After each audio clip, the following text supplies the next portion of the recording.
1 Heather A. Schutz, RMR, CRR, CRC, RSA 651-848-1223 United States District Court District of Minnesota, United States of America, Case No. 16 CR 167, SRN/HB, Plaintiff, V.S.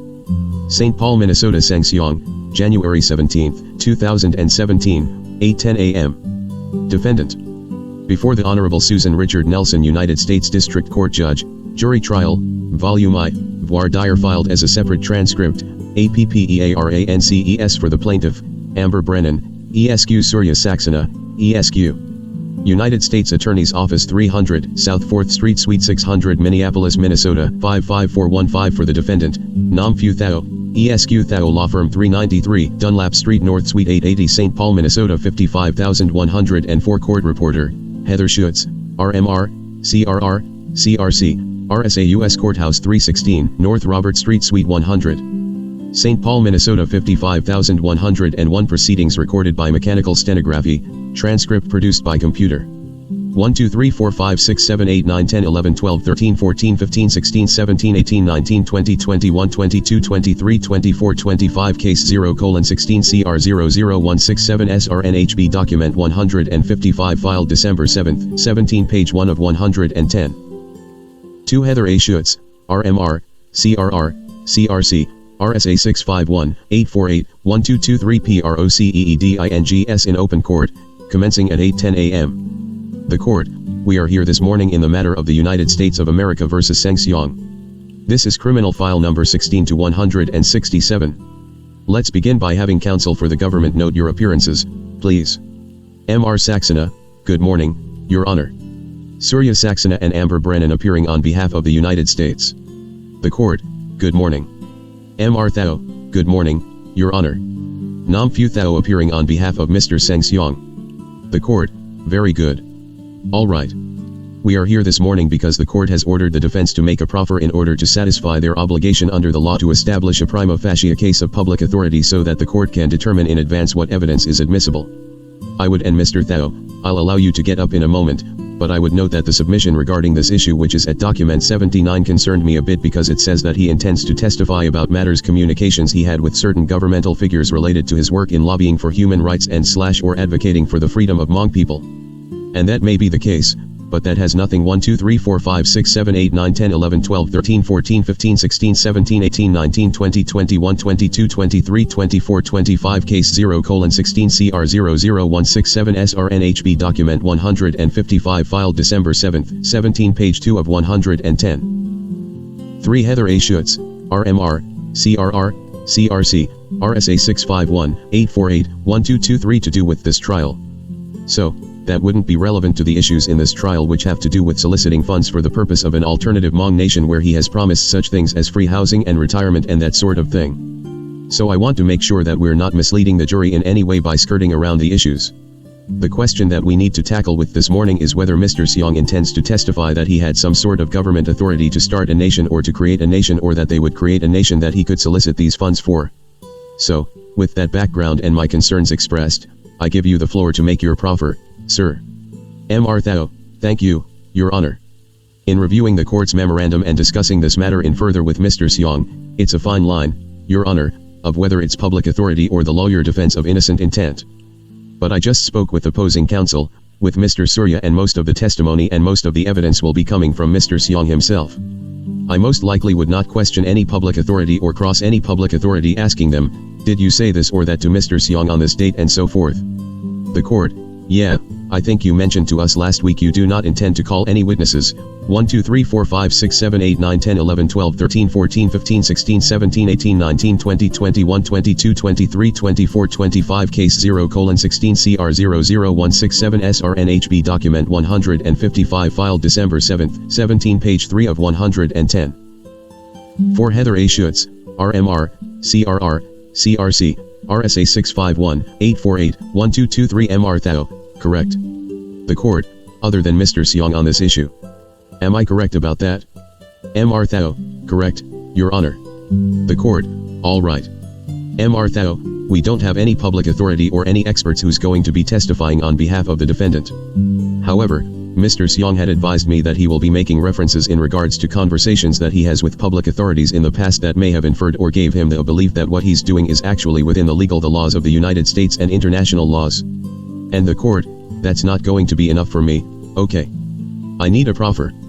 In other words, I need you to tell me what he will say and specifically who advised him that there was authority for this new nation. Mr. Thao, given an example, he might I believe he have conversations with Jackie Sanders and the court. Who Jackie Sanders? Okay, the U.S. Ambassador for Special Political Affairs, the U.S. mission to the United Nations. And what would he testify, if he were permitted to testify to hearsay, but let's set that aside for a moment. Mr. Thao, yeah. 1 2 3 4 5 6 7 8 9 10 11 12 13 14 15 16 17 18 19 20 21 22 23 24 25 Case 0:16 CR 00167 SRNHB Document 155 Filed December 7, 17 Page 4 of 110. 5 Heather A. Schutz, RMR, CRR, CRC, RSA 651 848 1223 The court, what would he testify that Jackie Sanders said to him? Mr. Thao, why don't I go ahead and call him up and then he could actually the court, well, I was hoping that you would be prepared to do this today. Mr. Thao, yeah, well, the court, if you prefer to have him give the proffer, that's a little unusual. Mr. Thao, yeah, in discussion, Your Honor, I do apologize to cut you off. In discussion, most of these discussions were briefly discussed between him and I, and quite honestly, most of the discussions were kind of what he meant is top secret, and in the meantime, but the court, well, they couldn't have been top secret because he doesn't have security clearance, so Mr. Thao, now, I have asked him which authorities would give or would activate him in doing his operations, and there is no public authority that would be something to substantiate his operations. However, he will be testifying based upon his belief with what is said to him or what is conveyed to him either by email or by personal face-to-face conversations, and that kind of, like I said, falls within the innocent intent defense. The court, so, are you telling me that you are not 1 2 3 4 5 6 7 8 9 10 11 12 13 14 15 16 17 18 19 20 21 22 23 24 25 Case 0:16 CR 00167 SRNHB Document 155 Filed December 7, 17 Page 5 of 110. 6 Heather A. Schutz, RMR, CRR, CRC, RSA 651 848 1223 Asserting a public authority defense to this case? Mr. Thao, that's what we were discussing right before the hearing this morning, Your Honor, and I don't know how Mr. Xiong would be answer my questions or any cross or any direct upon him. And the court, I need to know, sir, right now whether you are asserting a public authority defense or not. Yes or no? Mr. Thao, I would not be asserting a public authority defense, but however the language or the testimony from Mr. Xiong may cross the line, Your Honor. The court, well, if you're not asserting a public authority defense, he will not be permitted to testify about purported authority he received or understood to permit the starting of such a nation. You see, the whole point here is to understand the substance of his testimony before he gives it, and right now I still don't know what that is. Mr. Thao, it doesn't fit into the public authority defense because let's say back to Jackie Sanders.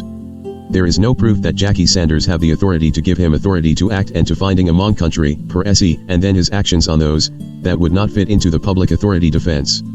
However, if we notch it down into the innocent intent and based on whatever Jackie Sanders conveyed to him, if he believed that because of that 1 2 3 4 5 6 7 8 9 10 11 12 13 14 15 16 17 18 19 20 21 22 23 24 25 Case 0:16 CR 00167 SRNHB Document 155 Filed December 7, 17 Page 6 of 110. 7 Heather A. Schutz, RMR, CRR, CRC, RSA 651 848 1223 Communication, he has a legal right to go ahead and pursue his operations. So, in that sense, like I said, we're not asserting a public authority defense. However, it may fall more into the innocent intent defense. The court, what were the dates upon which he spoke to Ms. Sanders or emailed her, and what will he testify that she said to him? Mr. Thao, Mr. Xiong will be testifying that back in 2006, he has submitted a proposal to Jackie Sanders and for their support and for their advice on pursuing human rights advocacy and leading because of and accomplishing those human rights. He has inferred or allude to finding freedom or finding a country for the Hmong people so that they can go ahead and have their own identity and their own rights within their own autonomy under their own state. The court, was that a written proposal? Mr. Thao, he said it was a written proposal, but then I don't have it, nobody has it, and evidence at this point, Your Honor. The court, you've never seen it? Mr. Thao, I have not seen that. The court, did you ask him whether he still has it? Mr. Thao, he said it was in his laptop. I looked at all of the evidence, all of the discoveries. That was not to be found. 1 2 3 4 5 6 7 8 9 10 11 12 13 14 15 16 17 18 19 20 21 22 23 24 25 Case 0:16 CR 00167 SRNHB Document 155 Filed December 7, 17 Page 7 of 110. 8 Heather A. Schutz, RMR, CRR, CRC, RSA 651 848 1223 The court, and this proposal was something more than human rights advocacy? Mr. Thao, correct, Your Honor. The court, his proposal was for the support of the United Nations to support a new country for the Hmong people? Mr. Thao, this was with the Department of State, right, Mr. Xiong? The defendant, yes, permission in New York. The court, Jackie Sanders is not with the Department of State. The defendant, no, previous registration. The court, where was Jackie Sanders working when the proposal was made? Court reporter, can you come to the podium? Mr. Thao, Mr. Xiong, can you approach? The defendant, she was assigned by President Bush and designated as the person in charge in writing United Nations court reporter, Mr. Xiong. The defendant, at the court, slow way down, sir, because the court reporter can't understand you, so slow down and try to say that again. She was appointed by President Bush to the U.S. mission to the United Nations. Is that right? The defendant, right. And my letter addressed 1 2 3 4 5 6 7 8 9 10 11 12 13 14 15 16 17 18 19 20 21 22 23 24 25 Case 0:16 CR 00167 SRNHB Document 155 Filed December 7, 17 Page 8 of 110. 9 Heather A. Schutz, RMR, CRR, CRC, RSA 651 848 1223 directly to the White House, and she have conveyed my letter to the White House, and she did receive authorization directly from President Bush to speak with us, especially with me. That was in October 2006. The court, okay. I'm just going to stop because I want to understand this carefully. You wrote a letter, is that correct? The defendant, inaudible, proposal. The court, I'm sorry. The defendant, inaudible, proposal. The court, what's the first word you're saying? The defendant, a letter plus the proposal, a proposal for Hmong sovereign state. The court, a letter that included the proposal? The defendant, correct, ma'am. Correct, Your Honor. The court, for a separate Hmong country? The defendant, correct. The court, and you don't know where that letter is? The defendant, it's submitted to the U.S. government and I kept a copy at my former organizations, but they no longer allow me to get my possession from the organization in at the Street Paul U.S. City address there. The court, and your understanding is that 1 2 3 4 5 6 7 8 9 10 11 12 13 14 15 16 17 18 19 20 21 22 23 24 25 Case 0:16 CR 00167 SRNHB Document 155 Filed December 7, 17 Page 9 of 110. 10 Heather A. Schutz, RMR, CRR, CRC, RSA 651 848 1223 Ms. Sanders' office forwarded it to the White House. How do you know that? The defendant, what was that again? The court, I think what you said to me is that you submitted a letter and a proposal to the U.S. mission to the United Nations. The defendant, correct, to be forwarded to the White House. The court, you asked for it to be forwarded to the White House? The defendant, yes, and they said they would. The court, okay. Did you speak with Ms. Sanders or one of her associates? The defendant, I speak directly with her and Rachel McCurry. Rachel McCurry is the senior political advisor for President Bush in the White House. The court, all right. And they said they would send it to the White House? The defendant, correct. The court, okay. Did they say they would that they had the authority to approve such a nation? The defendant, no. No. They don't. The court, okay. They just passed your proposal on to the White House? The defendant, yes, to the White House, and there, 1 2 3 4 5 6 7 8 9 10 11 12 13 14 15 16 17 18 19 20 21 22 23 24 25 Case 0:16 CR 00167 SRNHB Document 155 Filed December 7, 17 Page 10 of 110. 11 Heather A. Schutz, RMR, CRR, CRC, RSA 651 848 1223 for consideration. The court, all right. And my question to you is, Did a governmental authority ever get back to you and say, yes, you can have your nation? The defendant, no. But the conversation was that Jackie Sanders basically told me that she read my letter, and for United States to consider or United Nations to consider, we have to meet the specific criteria standard required by the UN charters, as well as the specific guideline by the United Nations, Inaudible, Council. And she said among country, a sovereign state, is no issue, just that we have to meet certain standards set by the United Nations as with US government. The court, so she told you that there were certain standards that had to be met? The defendant, so I found that out later, afterwards. The court, but nobody ever said you can have a Hmong country. The defendant, no, they didn't say you cannot or you can. They just said we have to meet certain standards. The court, they just advised you about what it would take to do such a thing. Is that right?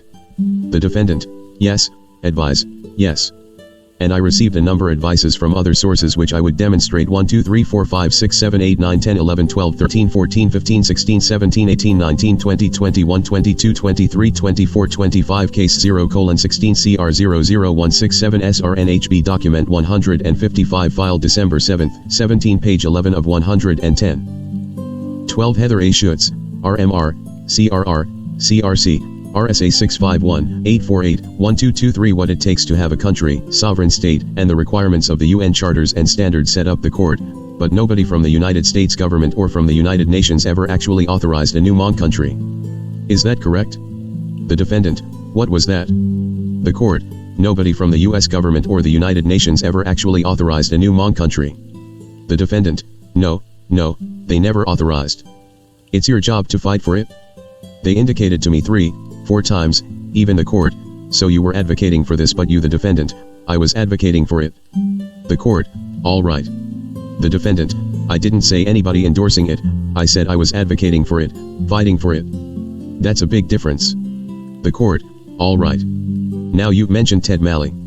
Is he another individual at the US mission that you spoke with? The defendant, yes. Ted Malley is in charge of humanitarian assistance programs, which as I also include in my letters that the Hmong will seek assistance from the United States to help in the cost. 1 2 3 4 5 6 7 8 9 10 11 12 13 14 15 16 17 18 19 20 21 22 23 24 25 Case 0:16 CR 00167 SRNHB Document 155 Filed December 7, 17 Page 12 of 110. 13 Heather A. Schutz, RMR, CRR, CRC, RSA 651-848-1223 The court, and did Mr. Malley respond to you in some way? The defendant, no, he didn't speak to me directly, but I spoke with the other two senior officials. The court, so you wrote to Mr. Malley but you never spoke with him directly? The defendant, yeah, I wrote to the mission at the White House but he never spoke to me. These are delegations, we have 5 people there, so it's sort of split between us 5. The court, and Mr. Daly at state. The defendant, yes, Mr. Daly. The court, what communication did you have with him? The defendant, I raised the issue about the Hmong and Laos conflict in Laos, and I raised the question to the U.S. Department of State in February 2002 that we will ask the U.S. government to find a peaceful resolution so the Hmong and the Lao could live in peaceful coexistence. Especially it's possible that the United States would address the issue in a manner in which would be satisfied with both conflict or ethnic conflict in Laos. The court, all right. I should stop you now, and I suppose I should have sworn you under oath. 1 2 3 4 5 6 7 8 9 10 11 12 13 14 15 16 17 18 19 20 21 22 23 24 25 Case 0:16 CR 00167 SRNHB Document 155 Filed December 7, 17 Page 13 of 110. 14 Heather A. Schutz, RMR, CRR, CRC, RSA 651-848-1223 Why don't you raise your right hand? Defendant sworn. The defendant, yes.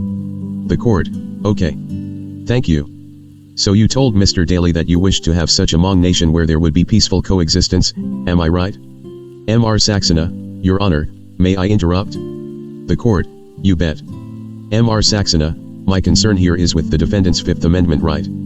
Although he has indicated that he is going to testify, I don't believe he's gone through the necessary steps to waive that right after hearing the government's case. And so my concern would be the record now would reflect some testimony that he's giving without getting a full explanation that he would typically get after the government's case. The court, that's true, but how do you weigh that against the need for the court to have a proffer? M.R. Saxena, I understand your concern, Your Honor. Could the proffer be unsworn and through counsel? The court, well, unfortunately counsel is not as familiar with it as Mr. Xiong. That's what I was hoping for, was a proffer through counsel, but unfortunately Mr. Saxena, I just raised the issue for your honor. 1 2 3 4 5 6 7 8 9 10 11 12 13 14 15 16 17 18 19 20 21 22 23 24 25 case 0:16 CR 00167 SRNHB document 155 filed December 7, 17 page 14 of 110. 15 Heather A. Schutz, RMR, CRR, CRC, RSA 651-848-1223 to consider for the court. I think it's a valid concern, Mr. Saxena, and perhaps we should stop at this point. EXAMINATION by the court. Q. Mr. Xiong, let me explain to you the concern. It's a valid concern. Sir, you have the right to remain silent. Do you understand that? A. Yes, I do. Q. No one can force you to get onto the witness stand and testify at this trial. A. Correct. Q. The government, the burden is on the government to prove your case beyond a reasonable doubt. Do you understand that? A. Yes. Q. And I will instruct the jury that they have to do that, and they have to presume you're innocent, and the government has to build the case against you. Do you understand that? A. Yes, I do. Q. All right. On the other hand, if you wish to present a defense at trial, an affirmative defense of this nature, the legal guidance is that you need typically through counsel to proffer the basis of that defense.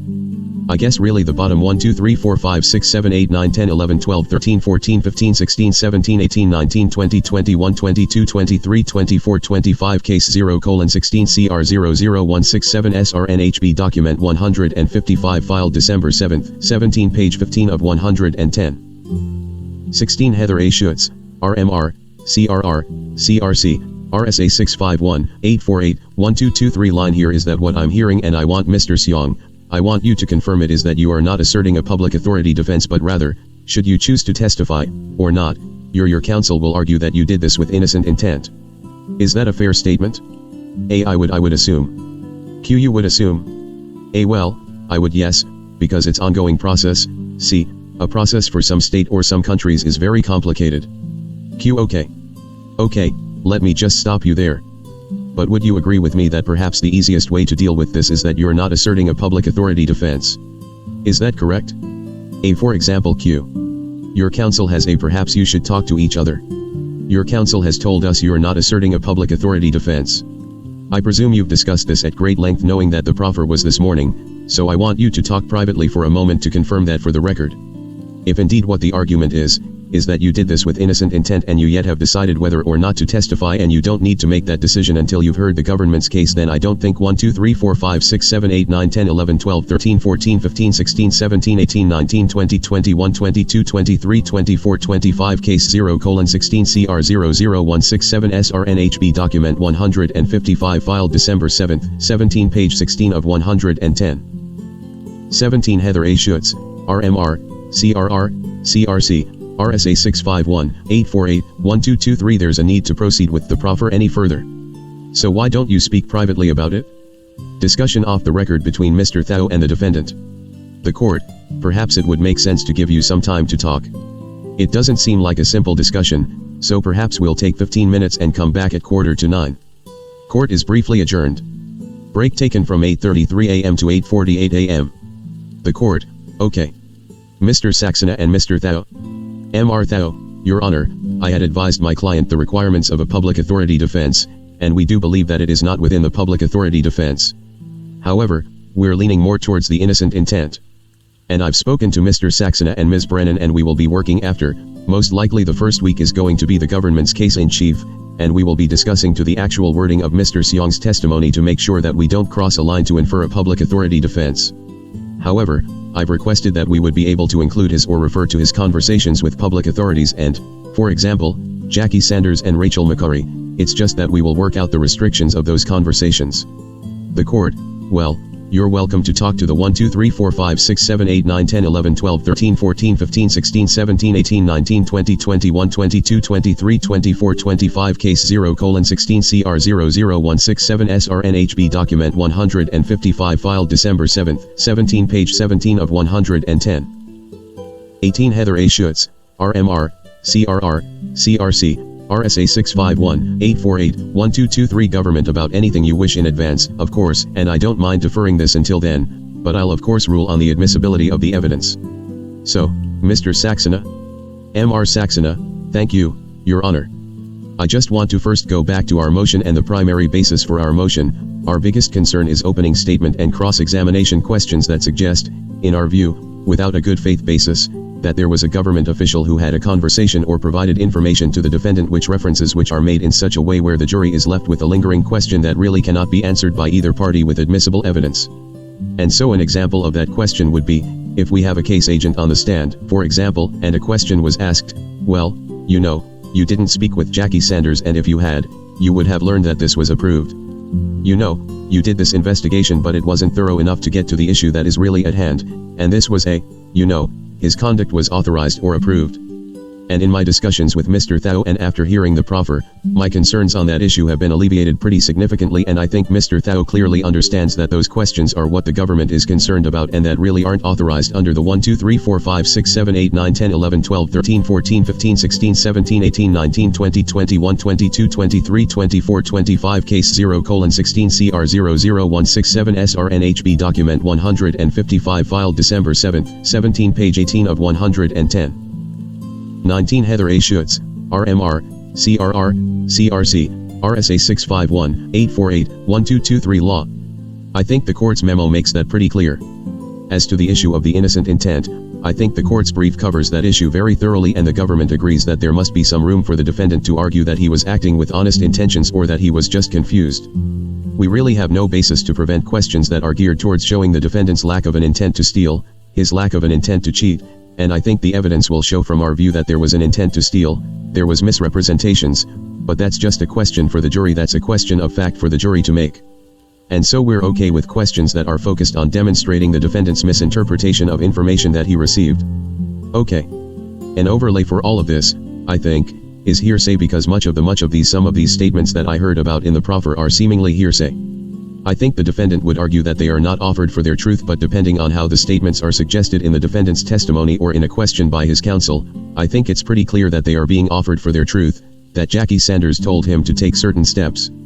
You know, I think that becomes another admissibility question for Your Honor to decide throughout 1, 2, 3, 4, 5, 6, 7, 8, 9, 10, 11, 12, 13, 14, 15, 16, 17, 18, 19, 20, 21, 22, 23, 24, 25 Case 0:16 CR 00167 SRNHB Document 155 filed December 7, 17 page 19 of 110. 20 Heather A. Schutz, RMR, CRR, CRC, RSA 651-848-1223 because, you know, the defendant, although he doesn't have to present any witnesses, if he's going to affirmatively rely in any way on the statements of a real person who we could have found, you know, then it puts the government in a real bad position because that person's not here and we're just incorporating a lot of hearsay through testimony.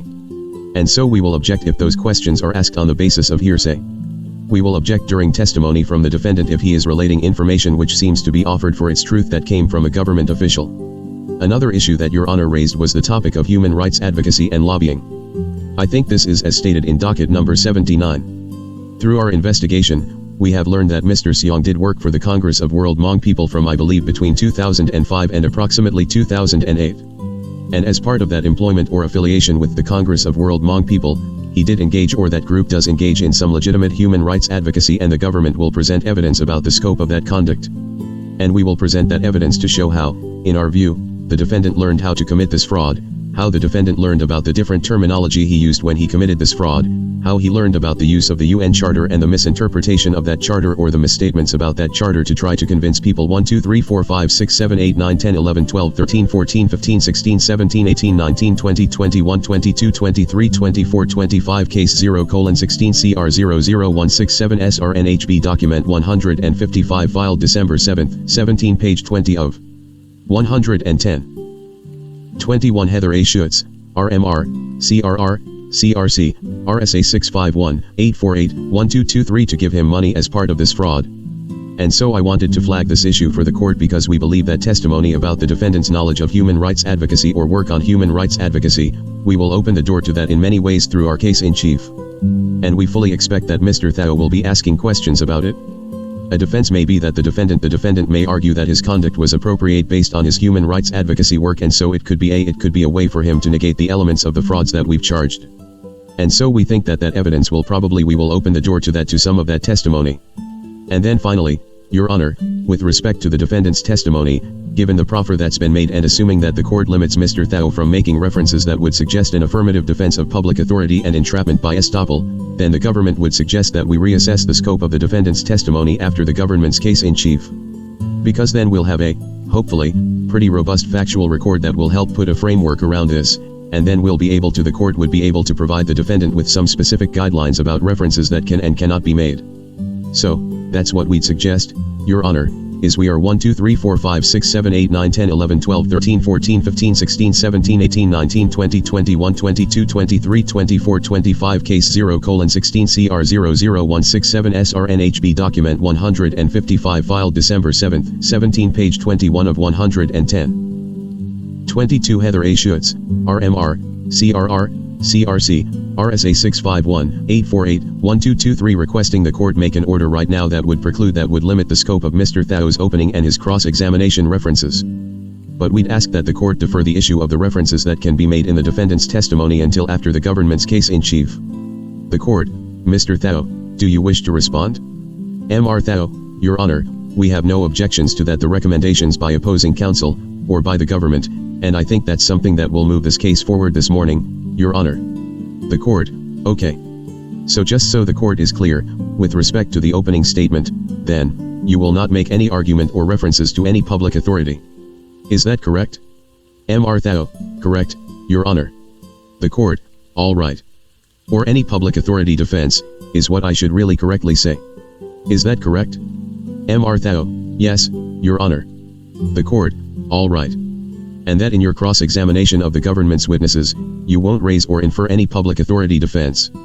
Am I correct about that? Mr. Thao, correct, Your Honor. 1 2 3 4 5 6 7 8 9 10 11 12 13 14 15 16 17 18 19 20 21 22 23 24 25 Case 0:16 CR 00167 SRNHB Document 155 Filed December 7, 17 Page 22 of 110. 23 Heather A. Schutz, RMR, CRR, CRC, RSA 651-848-1223 The court, all right.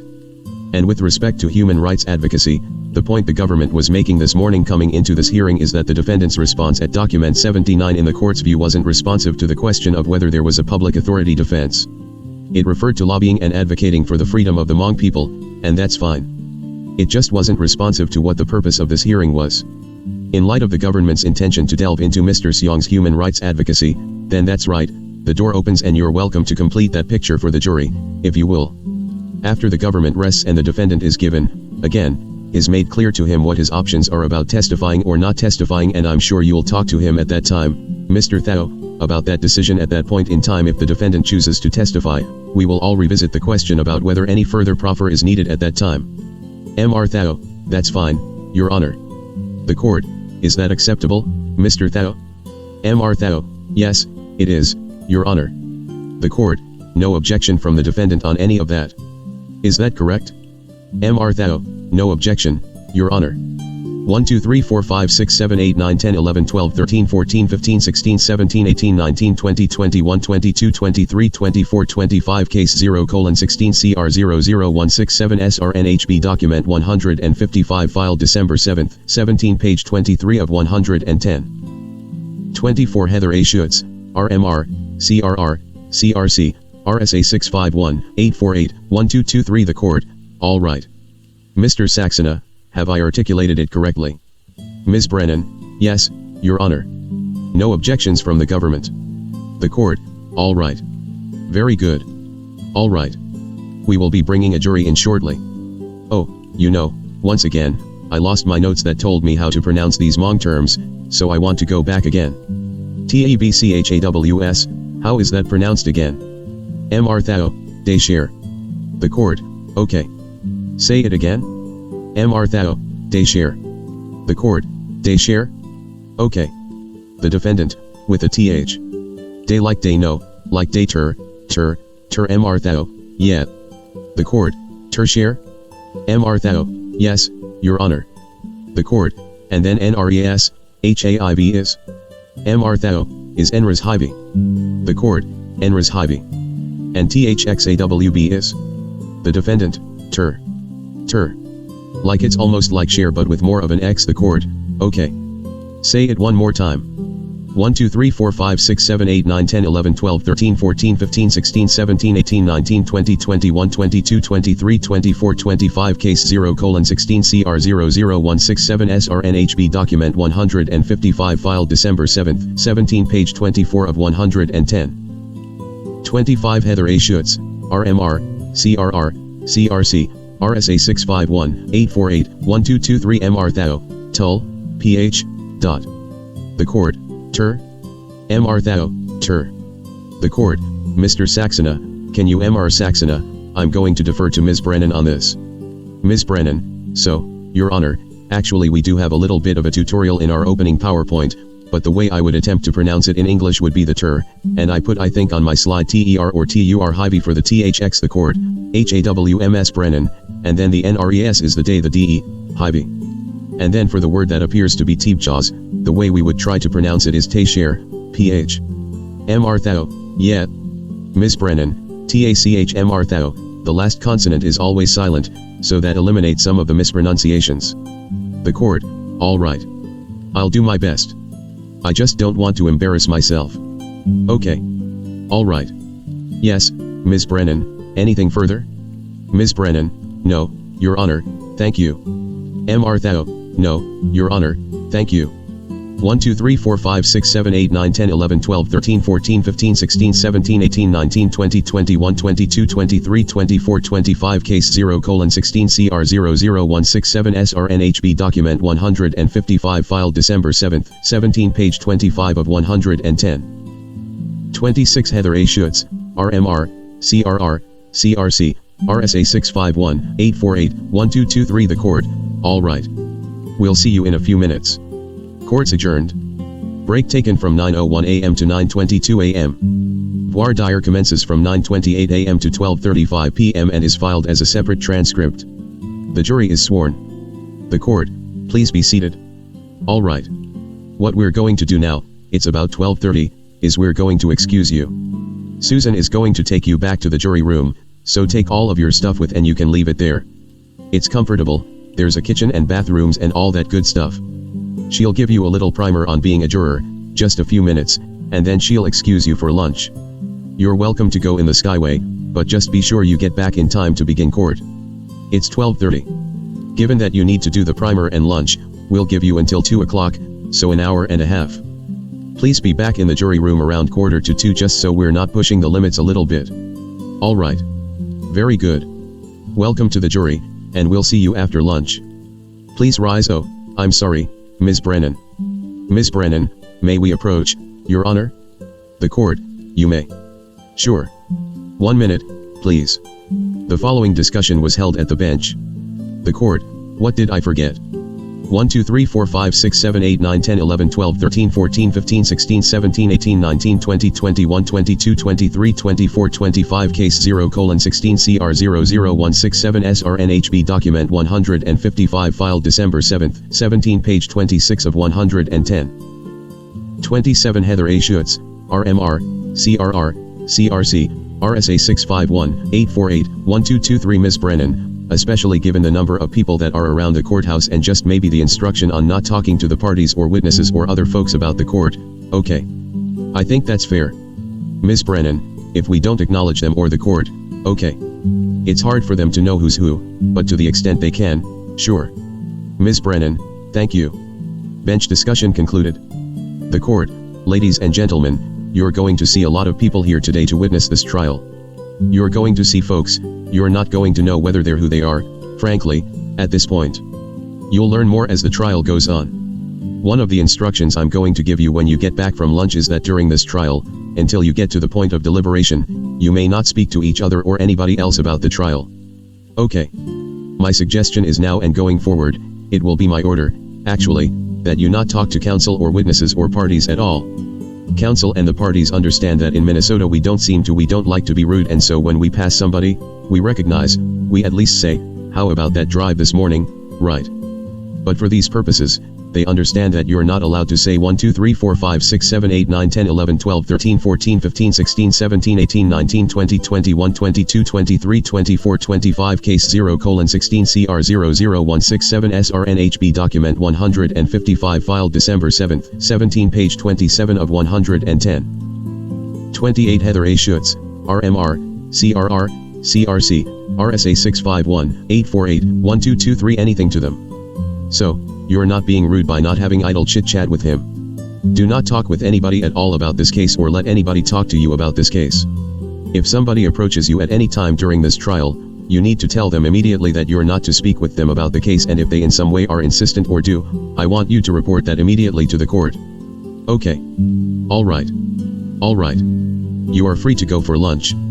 Please rise for the jury. Jury exits the courtroom. The court, please be seated. Alright. We will begin at 2 o'clock then with opening statements.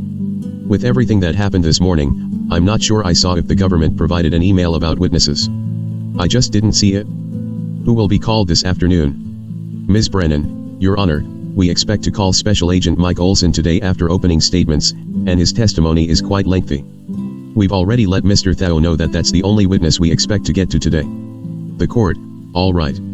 Do we expect any? Well, first of all, did you speak with each other about the use of any demonstratives or exhibits during openings? Ms. Brennan, Your Honor, the government did provide 1 2 3 4 5 6 7 8 9 10 11 12 13 14 15 16 17 18 19 20 21 22 23 24 25 case 0:16 CR 00167 SRNHB document 155 filed December 7, 17 page 28 of 110.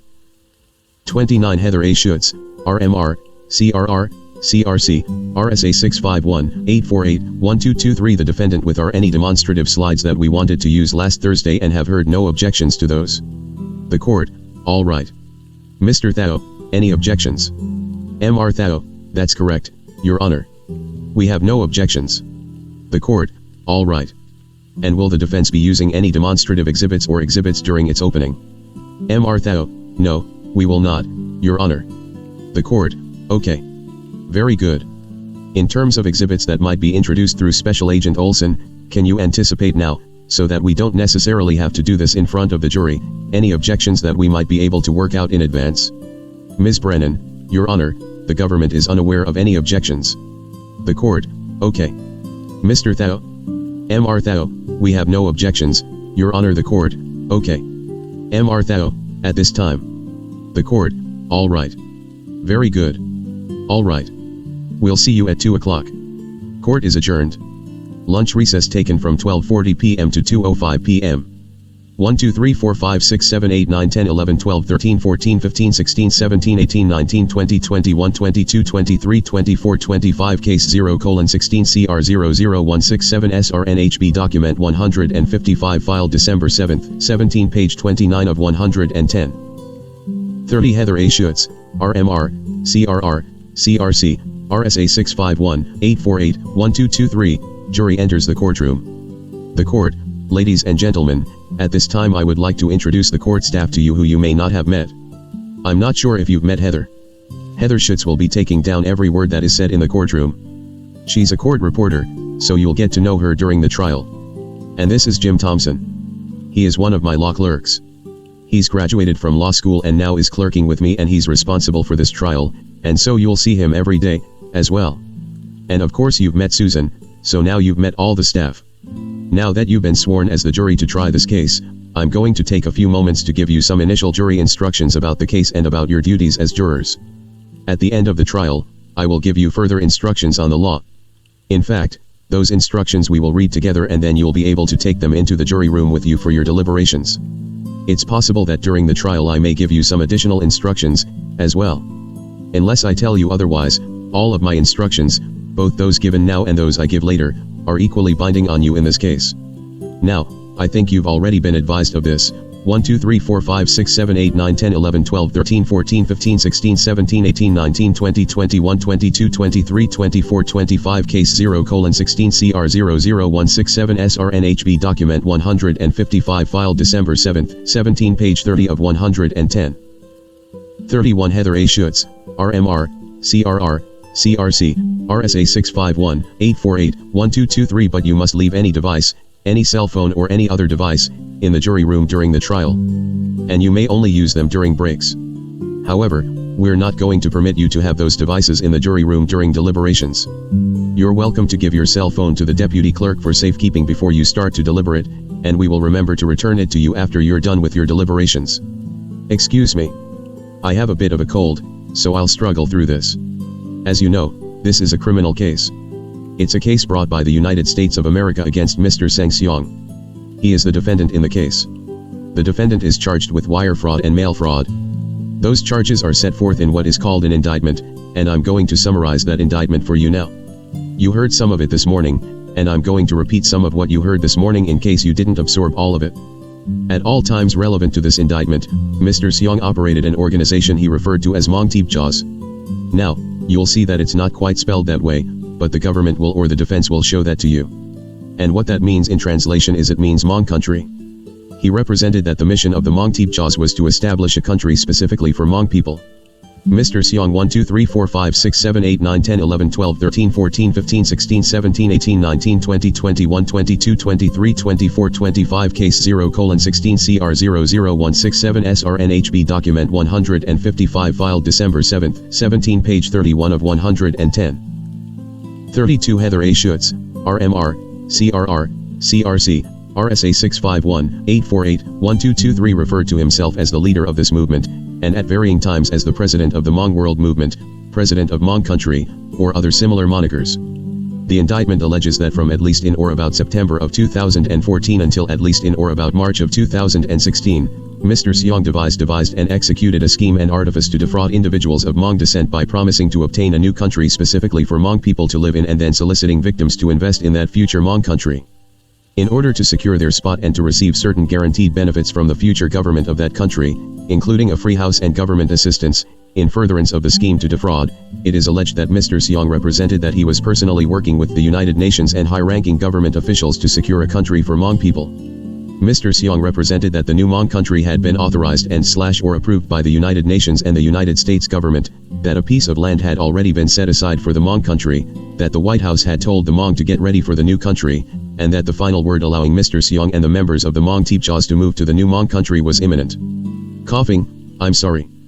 In furtherance of this scheme to defraud, it is 1 2 3 4 5 6 7 8 9 10 11 12 13 14 15 16 17 18 19 20 21 22 23 24 25 Case 0:16 CR 00167 SRNHB Document 155 Filed December 7, 17 Page 32 of 110. 33 Heather A. Schutz, RMR, CRR, CRC, RSA 651-848-1223 alleged that Mr. Xiong offered different options for enrollment or membership in the future Hmong country which he described in a YouTube video posted in or about May of 2015. And those options were as follows. The first option, sometimes referred to as NRS Hivi, would guarantee the investor and his or her designated beneficiary the following benefits in the new country: a house with up to 5 bedrooms, land, free healthcare, free education, and government financial assistance for the elderly and those who were unable to work. In addition, these members would get a return on their investment because according to Mr. Xiong, 25% of the income generated by the new Hmong country would be returned to the NRS Hivi members on a yearly basis.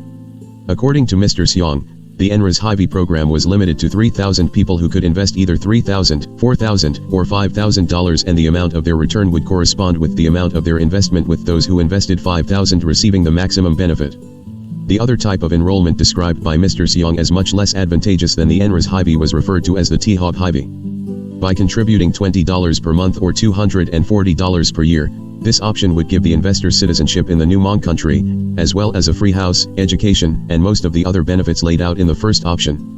However, this type of investor would not receive a share of 1 2 3 4 5 6 7 8 9 10 11 12 13 14 15 16 17 18 19 20 21 22 23 24 25 Case 0:16 CR 00167 SRNHB Document 155 Filed December 7, 17 Page 33 of 110. 34 Heather A. Schutz, RMR, CRR, CRC, RSA 651-848-1223 The income generated by the new Hmong country. It is alleged that it was also part of the scheme to defraud that Mr. Xiong created a sense of urgency by setting a deadline for those who wanted to enroll in the new country. For example, On multiple occasions Mr. Xiong represented, it is alleged, either personally or through others, that the door would be closing soon and that after a certain date, there would be no further opportunity to enroll or join the Hmong country. Mr. Xiong made multiple statements indicating that those who did not enroll by a certain date would either be denied access to the new country altogether or would have to go through the new country's immigration policy, whereas those who had already signed up were guaranteed admission and the benefits described above. In furtherance of the scheme to defraud, it is alleged by the government that Mr. Xiong made or caused to be made the above described false and misleading representations and many others on nationwide conference calls that were hosted by Mr. Xiong and others and in YouTube videos that were posted on the internet. Through those conference calls and YouTube videos, Mr. Xiong provided phone numbers for individuals to call to obtain information about how to enroll in the new country. In furtherance of the scheme to defraud, it is alleged that from at least September of 2014 until 1, 2, 3, 4, 5, 6, 7, 8, 9, 10, 11, 12, 13, 14, 15, 16, 17, 18, 19, 20, 21, 22, 23, 24, 25 Case 0:16 CR00167 SRNHB Document 155 Filed December 7, 17 page 34 of 110. 35 Heather A. Schutz, RMR, CRR, CRC, RSA 651-848-1223 Mid-September of 2015, Mr. Xiong individually or through an associate would instruct investors to deposit funds directly into Mr. Xiong's Wells Fargo checking account. After Wells Fargo and then law enforcement disabled Mr. Xiong's Wells Fargo account, Mr. Xiong individually or through an associate, it is alleged, directed victims to mail their funds to Mr. Xiong at one of several post office boxes around the country, including a post office box in Brooklyn Center, Minnesota. Count 1 of the indictment charges Mr. Xiong with wire fraud related to his promotion of his scheme through YouTube videos and other means. Count 2 charges Mr. Xiong with mail fraud related to his use of the mails to effectuate the scheme. Now, you should understand I've just summarized the indictment, and the indictment is simply an accusation. It's not evidence of anything. Mr. Xiong has pled not guilty and is presumed to be innocent unless and until proved guilty beyond a reasonable doubt. It will be your duty to decide from the evidence whether he is guilty or not guilty of the crime charged. From the evidence, you will decide what the facts are. You are entitled to consider the evidence in light of your own observations and experiences in the affairs of life. You may use reason and common sense to draw deductions or conclusions from facts which have been established by the 1, 2, 3, 4, 5, 6, 7, 8, 9, 10, 11, 12, 13, 14, 15, 16, 17, 18, 19, 20, 21, 22, 23, 24, 25 Case 0:16 CR00167 SRNHB Document 155 Filed December 7, 17 page 35 of 110. 36 Heather A. Schutz, RMR, CRR, CRC, RSA 651-848-1223 Evidence. You will then apply those facts to the law which I give you in these and further instructions, and that's how you'll reach your verdict. You will be the sole judges of the facts, but you must follow my instructions about the law whether you disagree or agree with them. You have taken an oath to do so. Now, do not allow sympathy or prejudice to influence you. The law demands of you a just verdict, unaffected by anything except the evidence, your common sense, and the law as I give it to you. You should not take anything I may say or do during the trial as indicating what I think of the evidence or what I think the verdict should be. And please remember that Mr. Xiong and Mr. Xiong only, not anyone else, is on trial here and that he's only on trial here for the crimes that have been charged in this indictment and not for anything else. In order to help you follow the evidence, I'm going to give you a brief summary of the law so you know how to apply the facts to the law, that is the elements of the crimes charged. What does the government have to prove here beyond a reasonable doubt? As I said, Count 1 of the indictment charges Mr. Xiong with wire fraud. The government has to prove 3 things. 1. The defendant voluntarily and intentionally devised or made up a scheme to defraud or to obtain money or 1, 2, 3, 4, 5, 6, 7, 8, 9, 10, 11, 12, 13, 14, 15, 16, 17, 18, 19, 20, 21, 22, 23, 24, 25 Case 0:16 CR00167 SRNHB Document 155 Filed December 7, 17 page 36 of 110. 37 Heather A. Schutz, RMR, CRR, CRC, RSA 651-848-1223 Property by means of material false representations or promises. 2. He did so, the defendant did so with the intent to defraud. And 3. The defendant used or caused to be used an interstate wire communication in furtherance of or in an attempt to carry out some essential step of the crime. The crime of mail fraud as charged in Count 2 also has 3 elements or 3 things the government needs to prove. Number 1.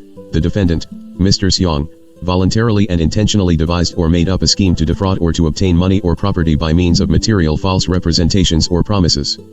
Number 2, the defendant did so with the intent to defraud. And number 3, the defendant used or caused to be used the U.S. mails, the United Parcel Service, UPS, or any other private or commercial interstate carrier in furtherance of or in attempt to carry out some essential step of the crime. Now, I've just given you a preliminary outline just to guide you when you're considering the evidence. And at the end of the trial, I'll give you further instructions. If there's any difference between what I just told you and what I tell you at the end of the trial, it's the more detailed instructions at the end of the trial that must govern you, but it just gives you some idea how to consider the evidence at this point. 1 2 3 4 5 6 7 8 9 10 11 12 13 14 15 16 17 18 19 20 21 22 23 24 25 Case 0:16 CR 00167 SRNHB Document 155 Filed December 7, 17 Page 37 of 110. 38 Heather A. Schutz, RMR, CRR, CRC, RSA 651, 848, 1223. Now, I've mentioned the word many times, evidence. Evidence includes the testimony of witnesses, documents, and other things received as exhibits, any facts that have been stipulated, that is formally agreed to, by the parties, any facts that have been judicially noticed, that is facts that I say you can accept, you're not required to, but I say you can accept even without evidence. Importantly, certain things are not evidence. I'm going to make a list for you now of the things that are not evidence. Statements, arguments, questions, and comments by lawyers representing the parties in the case are not evidence. Objections are not evidence. Lawyers have a right to object. It's a duty, really, to object when they believe something is improper, but don't be influenced by the objection. If I sustain an objection to a question, you must ignore the question and must not try to guess what the answer might have been. Testimony that I might strike from the record for some reason or tell you to disregard is also not evidence and you should not consider it. Anything you see or hear or have seen or heard about this case outside the courtroom is not evidence unless I say otherwise. Sometimes we'll introduce evidence for a particular limited purpose. If that happens, you can only consider it for that purpose and not any other. 1 2 3 4 5 6 7 8 9 10 11 12 13 14 15 16 17 18 19 20 21 22 23 24 25 Case 0:16 CR 00167 SRNHB Document 155 Filed December 7, 17 Page 38 of 110. 39 Heather A. Schutz, RMR, CRR, CRC, RSA 651, 848, 1223 Purpose. I will tell you when that occurs, and I will tell you what purpose you can consider it for. Now, some of you may have heard the terms direct and circumstantial evidence. You are instructed that you shouldn't be concerned with those terms because the law doesn't make a distinction between direct and circumstantial evidence. It's all evidence, and you should give all the evidence the weight and value you believe that the evidence is entitled to receive. Let me talk to you for a minute about the credibility of witnesses. In deciding, as the fact finder in deciding what the facts are, you may have to decide what testimony you believe and what testimony you don't believe. Some of the testimony may be contradictory. You may believe all of what a witness says, some of what a witness says, none of what a witness says. In deciding how to judge credibility, as you do every day in life when you listen to people, consider the witness intelligence, the opportunity the witness had to have seen or heard the things they're testifying about, think about the witness memory, any motives the witness may have for testifying a certain way, the manner of the witness while they're testifying, whether that witness said something different at an earlier time, the reasonableness of the testimony, and the extent to which the testimony is consistent with other evidence you've heard in 1 2 3 4 5 6 7 8 9 10 11 12 13 14 15 16 17 18 19 20 21 22 23 24 25 Case 0:16 CR 00167 SRNHB Document 155 Filed December 7, 17 Page 39 of 110. 40 Heather A. Schutz, RMR, CRR, CRC, RSA 651, 848, 1223 The case. That's how you'll determine credibility in this case. Now, at the end of the trial you need to make your decision based on your recall of the evidence. We will give you the exhibits to take back in the jury room, but you won't be able to see the testimony again, you see. So, you need to remember it and there won't be a written transcript to consult, so please pay close attention. But as you can see, we've given you notebooks so that you can take notes if you wish to do so. I would encourage you to do that, but I don't want you to miss the testimony either by taking too many notes. So try to find the balance that works best for you to remember the key pieces of the evidence by both writing notes and listening carefully to the witness. Now, as you saw this morning, during the trial from time to time I need to call the lawyers up to the bench outside your hearing to have a bench conference.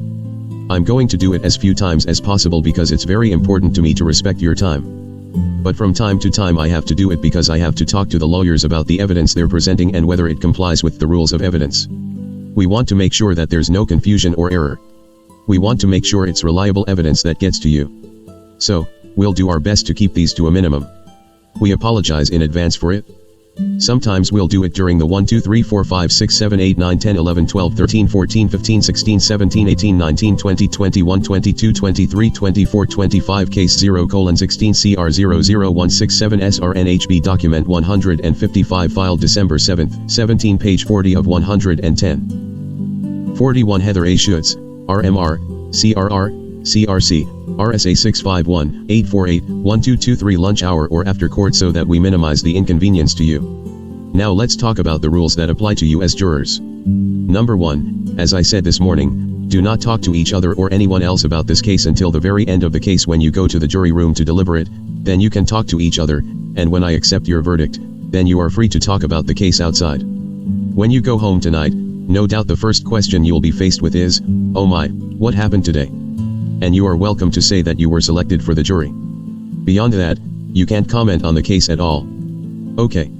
When you're outside the courtroom, as I said, don't let anyone else talk to you about the case until the trial has ended and the verdict's been accepted by me. If anyone tries to talk to you about the case, I want you to report it to Jim or Susan right away.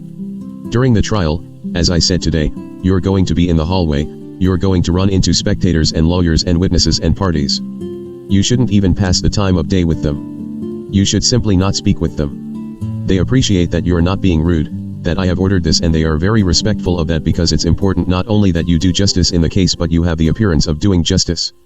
1, 2, 3, 4, 5, 6, 7, 8, 9, 10, 11, 12, 13, 14, 15, 16, 17, 18, 19, 20, 21, 22, 23, 24, 25 Case 0:16 CR00167 SRNHB Document 155 Filed December 7, 17 Page 41 of 110. 42 Heather A. Schutz, RMR, CRR, CRC, RSA 651-848-1223 If a party from one side were to see you talking to a witness or a party from the other side, even if you weren't talking about the case, from afar it has the appearance of impropriety, and that's what we want to avoid here. We don't want any suspicions unnecessarily aroused. And as I said, you can explain to your family and your employer that you are participating in this trial and that it's likely to end next week. You can tell them when you'll need to be into court, but you cannot communicate with anyone at all about the case. And again, you can't talk about the jury's deliberations until after I accept your verdict and I give you specific permission to do so. At the conclusion of the case after the verdict, we will talk in the jury room about steps forward from there. Okay. Importantly, don't use your smartphones or devices to communicate in any way about the trial, of course, or to do any research about the trial outside of the courthouse. And I want to emphasize that point. There may be something that comes up in the case and you're curious about it and you don't feel that the lawyers have told you enough about it. You cannot do any research on any point in the case. You must rely entirely on the evidence that is presented to you in the courtroom. There may be news stories on the radio, on the internet, in a newspaper.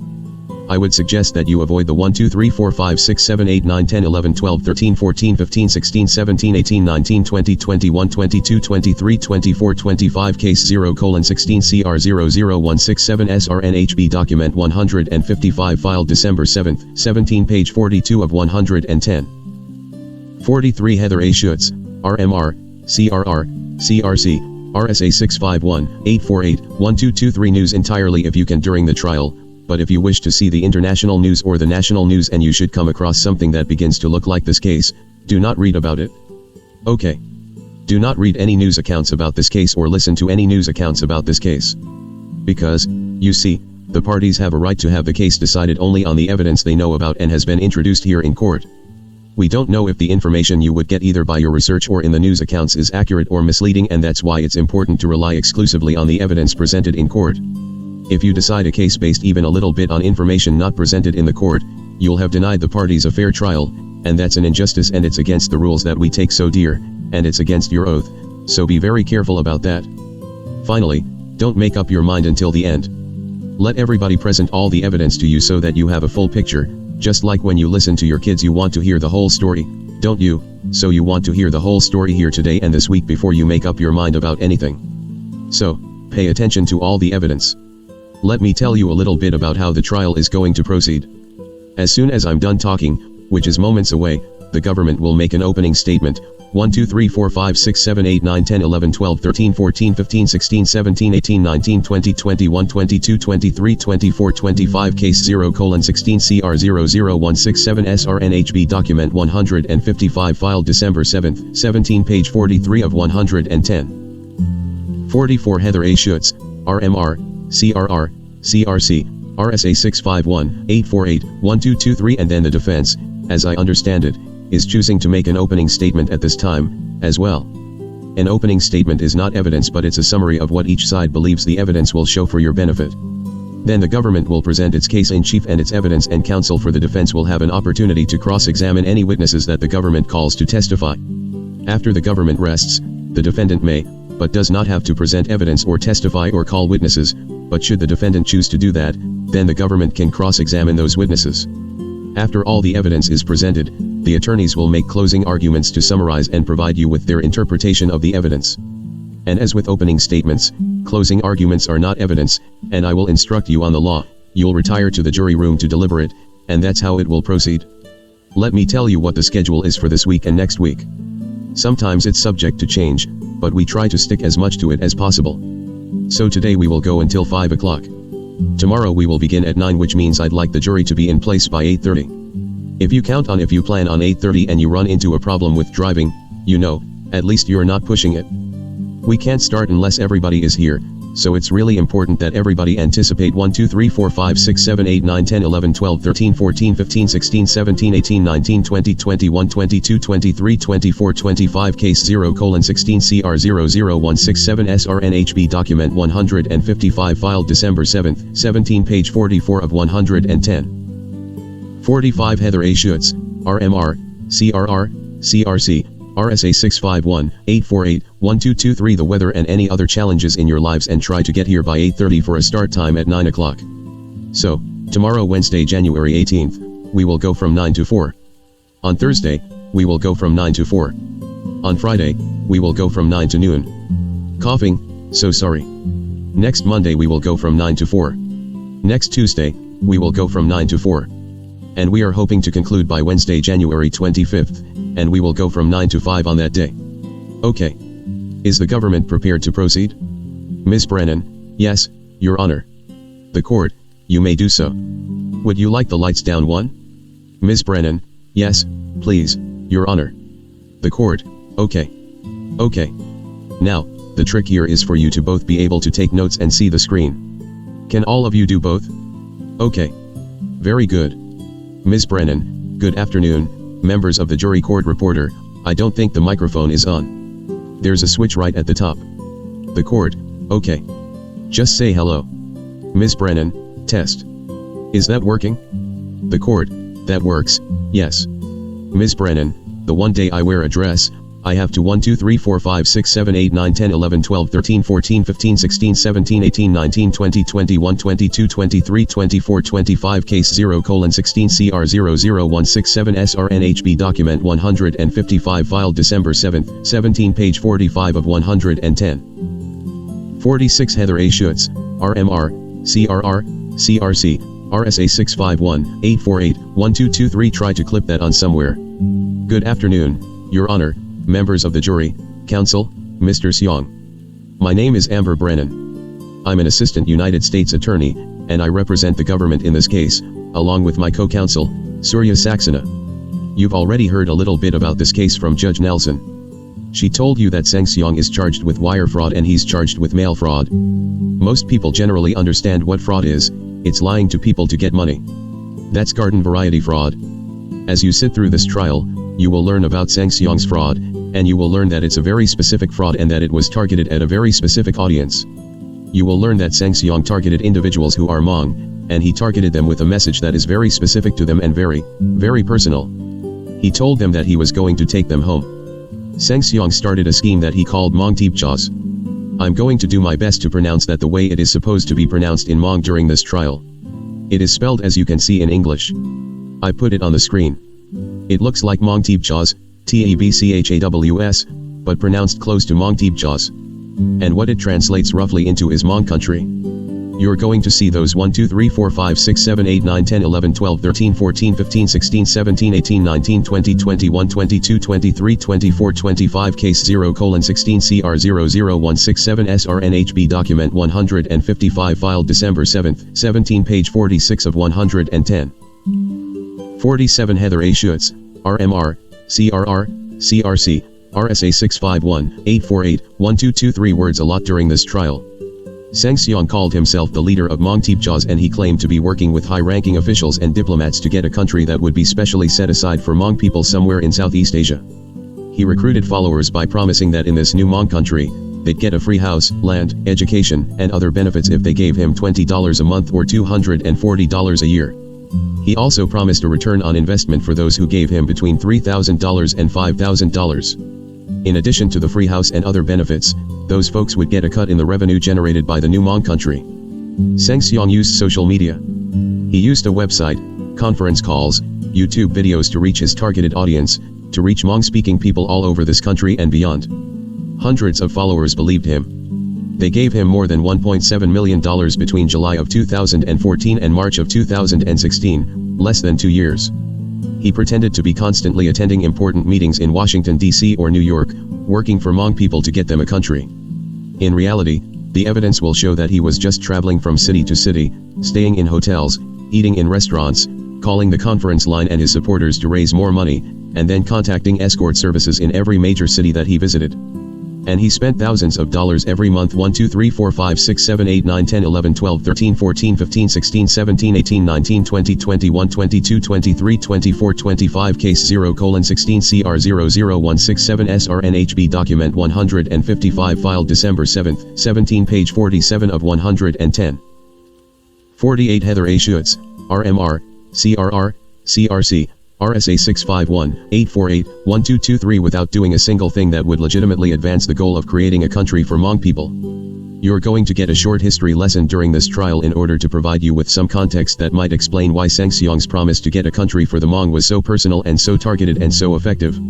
You'll learn that the Hmong are a minority group from Southeast Asia and that they've always been persecuted and sort of driven from their homes, that in the 1800s they migrated from China to Laos, Thailand, and Vietnam, but mostly Laos. And you'll learn that the Hmong have a history of helping Western nations fight off communism. Following World War II during the 1950s, many Hmong soldiers in Laos helped the Laotian government and the French and others fight off communist regimes. And then in the 60s and early 70s during the Vietnam War, Hmong soldiers in Laos were recruited to assist the United States and other nations in the fight against communism. And you will learn that many Hmong soldiers, thousands of them, helped us. And what is now frequently referred to as the Secret War, secret because at the time, most people didn't know that the Hmong were even involved.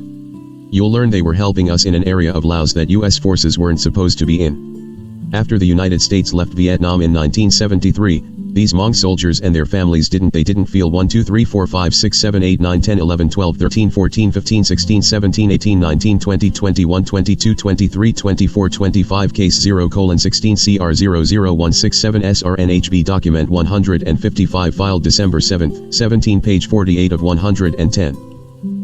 49 Heather A. Schutz, RMR, CRR, CRC, RSA 651-848-1223 Safe staying in Laos. Many of them fled and ended up in refugee camps in Thailand and elsewhere waiting to be resettled. We sort of left them behind initially. But by 1975 the United States had agreed to accept Hmong refugees, and between the mid-70s and mid-80s, thousands of Hmong families, soldiers, and their families, came here. They came to a country that is so different from where they came from in almost every possible way: language, culture, religion, climate, you name it.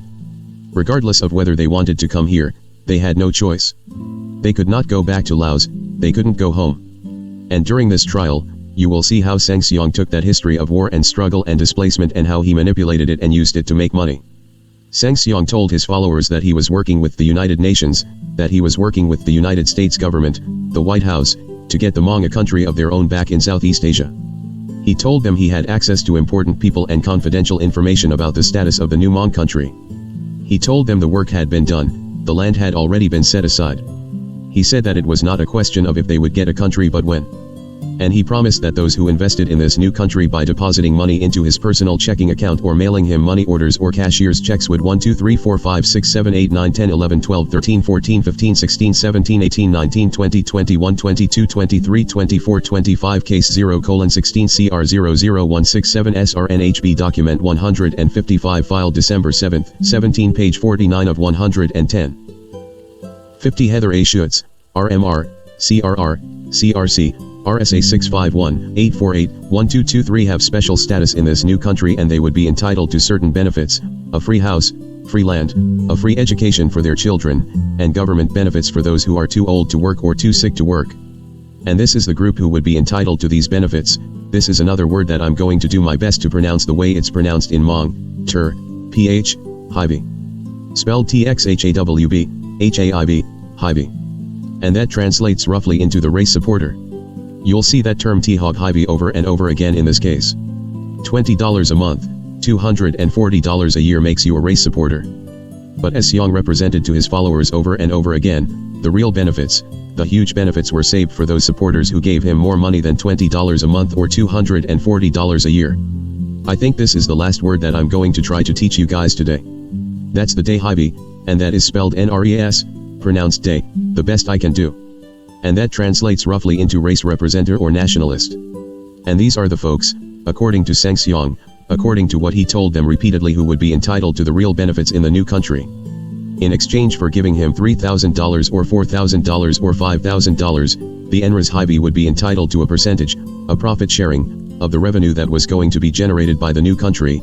25% of the money that the new country had every year was going to be shared 1 2 3 4 5 6 7 8 9 10 11 12 13 14 15 16 17 18 19 20 21 22 23 24 25 case 0:16 CR 00167 SRNHB document 155 filed December 7, 17 page 50 of 110. 51 Heather A. Schutz, RMR, CRR, CRC, RSA 651-848-1223 among these folks. Make their payments to Seng Xiong, and you will see from the financial records in this case hundreds of people all over the country depositing $3,000, $4,000 into Seng Xiong's Wells Fargo checking account, his personal checking account. The other part about being in the NRES Hivi is there was only a limited number of spots, only 3,000 people could join, 1,000 people at each level, so 1,000 people who gave $3,000, 1,000 people at $4,000, and 1,000 people at $5,000. And then that's it, nobody else can get in at that level. That's what Seng Xiong told them. You'll see examples of how Seng Xiong promoted his scheme in many ways that were designed to reach his targeted audience. He did it through a website, he did it through nationwide conference calls that hundreds of Hmong-speaking people throughout the country participated in. And you'll hear testimony from some of those folks that the conference calls at times are just a way to connect with people who speak the same language when you're in a country where maybe you don't hear your language all the time. And he also did it through videos that were posted on YouTube. You'll see pictures of the website, mongtebchos.net, and you'll see over on the left-hand side there's a picture of the UN, the United Nations. And then on the upper right-hand side, that's the conference call number. You'll see that a lot during this trial because Sen 1 2 3 4 5 6 7 8 9 10 11 12 13 14 15 16 17 18 19 20 21 22 23 24 25 case 0:16 CR 00167 SRNHB document 155 filed December 7, 17 page 51 of 110. 52 Heather A. Schutz, RMR, CRR, CRC, RSA 651-848-1223 Xiong used it a lot. Then you'll see there's different tabs on the website and one of them is forms. One of those forms is there's several iterations of this form that's called the returning home registration form. You'll see some of the other forms that Xiong supporters filled out. You'll hear how his speeches on the conference calls would then be converted into YouTube videos so that his supporters could watch and listen anytime if they missed him on the call. Right now I'm showing you a screenshot of the beginning of one of those YouTube videos and you'll notice the conference line number is on there, the website is on there. Several of those videos are going to be admitted as evidence in this case and several transcripts of those videos will also be admitted as evidence, and we're not going to play all those lengthy videos for you. We're going to play some clips for you, and I'm going to apologize in advance that it may get a little lengthy with the clips. But it's the best way the government to show Seng Xiong's words. You can hear Seng Xiong's words. So, these are some of the ways that Xiong promoted his message that he was getting a country. And the evidence will prove to you how well it worked. You're going to see the text messages that Seng Xiong's contributors sent to him. You're going to see how grateful they were to him. Seng Xiong, who they called their chief, their leader. 1 2 3 4 5 6 7 8 9 10 11 12 13 14 15 16 17 18 19 20 21 22 23 24 25 Case 0:16 CR00167 SRNHB Document 155 Filed December 7, 17 Page 52 of 110. 53 Heather A. Schutz, RMR, CRR, CRC, RSA 651 848 1223. For example, here's one text message from the number you see above to Seng Xiong's phone. Hello Chief Seng. This is Victor Xiong. How are you? I paid $120 total yesterday, $60 last month, and $60 this month. Sorry I've been busy working so I couldn't send earlier. My family and I and your Hmong family are waiting to see our country. We are waiting every day and praying you can do it and that one day soon we will get to return home. My family and I cannot wait to return. May grandparents and God stand by you. You'll see the forms that Seng Xiong supporters filled out, aside from the forms that were on the website.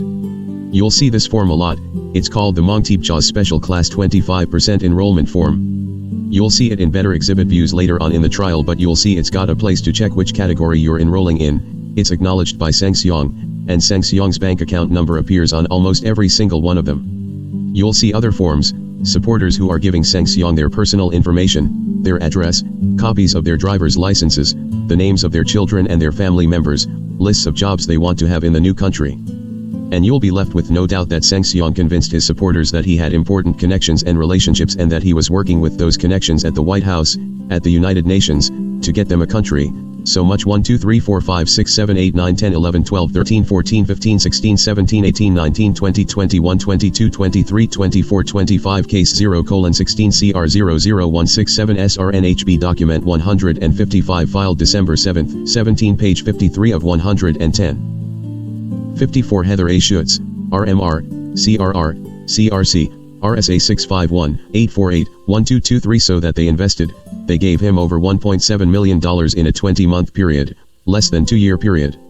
And you're going to hear how a lot of that money, almost $400,000 of that money, came in just 2 months, August and September of 2015, because during those 2 months, Seng Xiong's pitch was reaching its crescendo, and you'll hear that Seng Xiong starts representing the doors are closing, the time is coming, the opportunity is vanishing.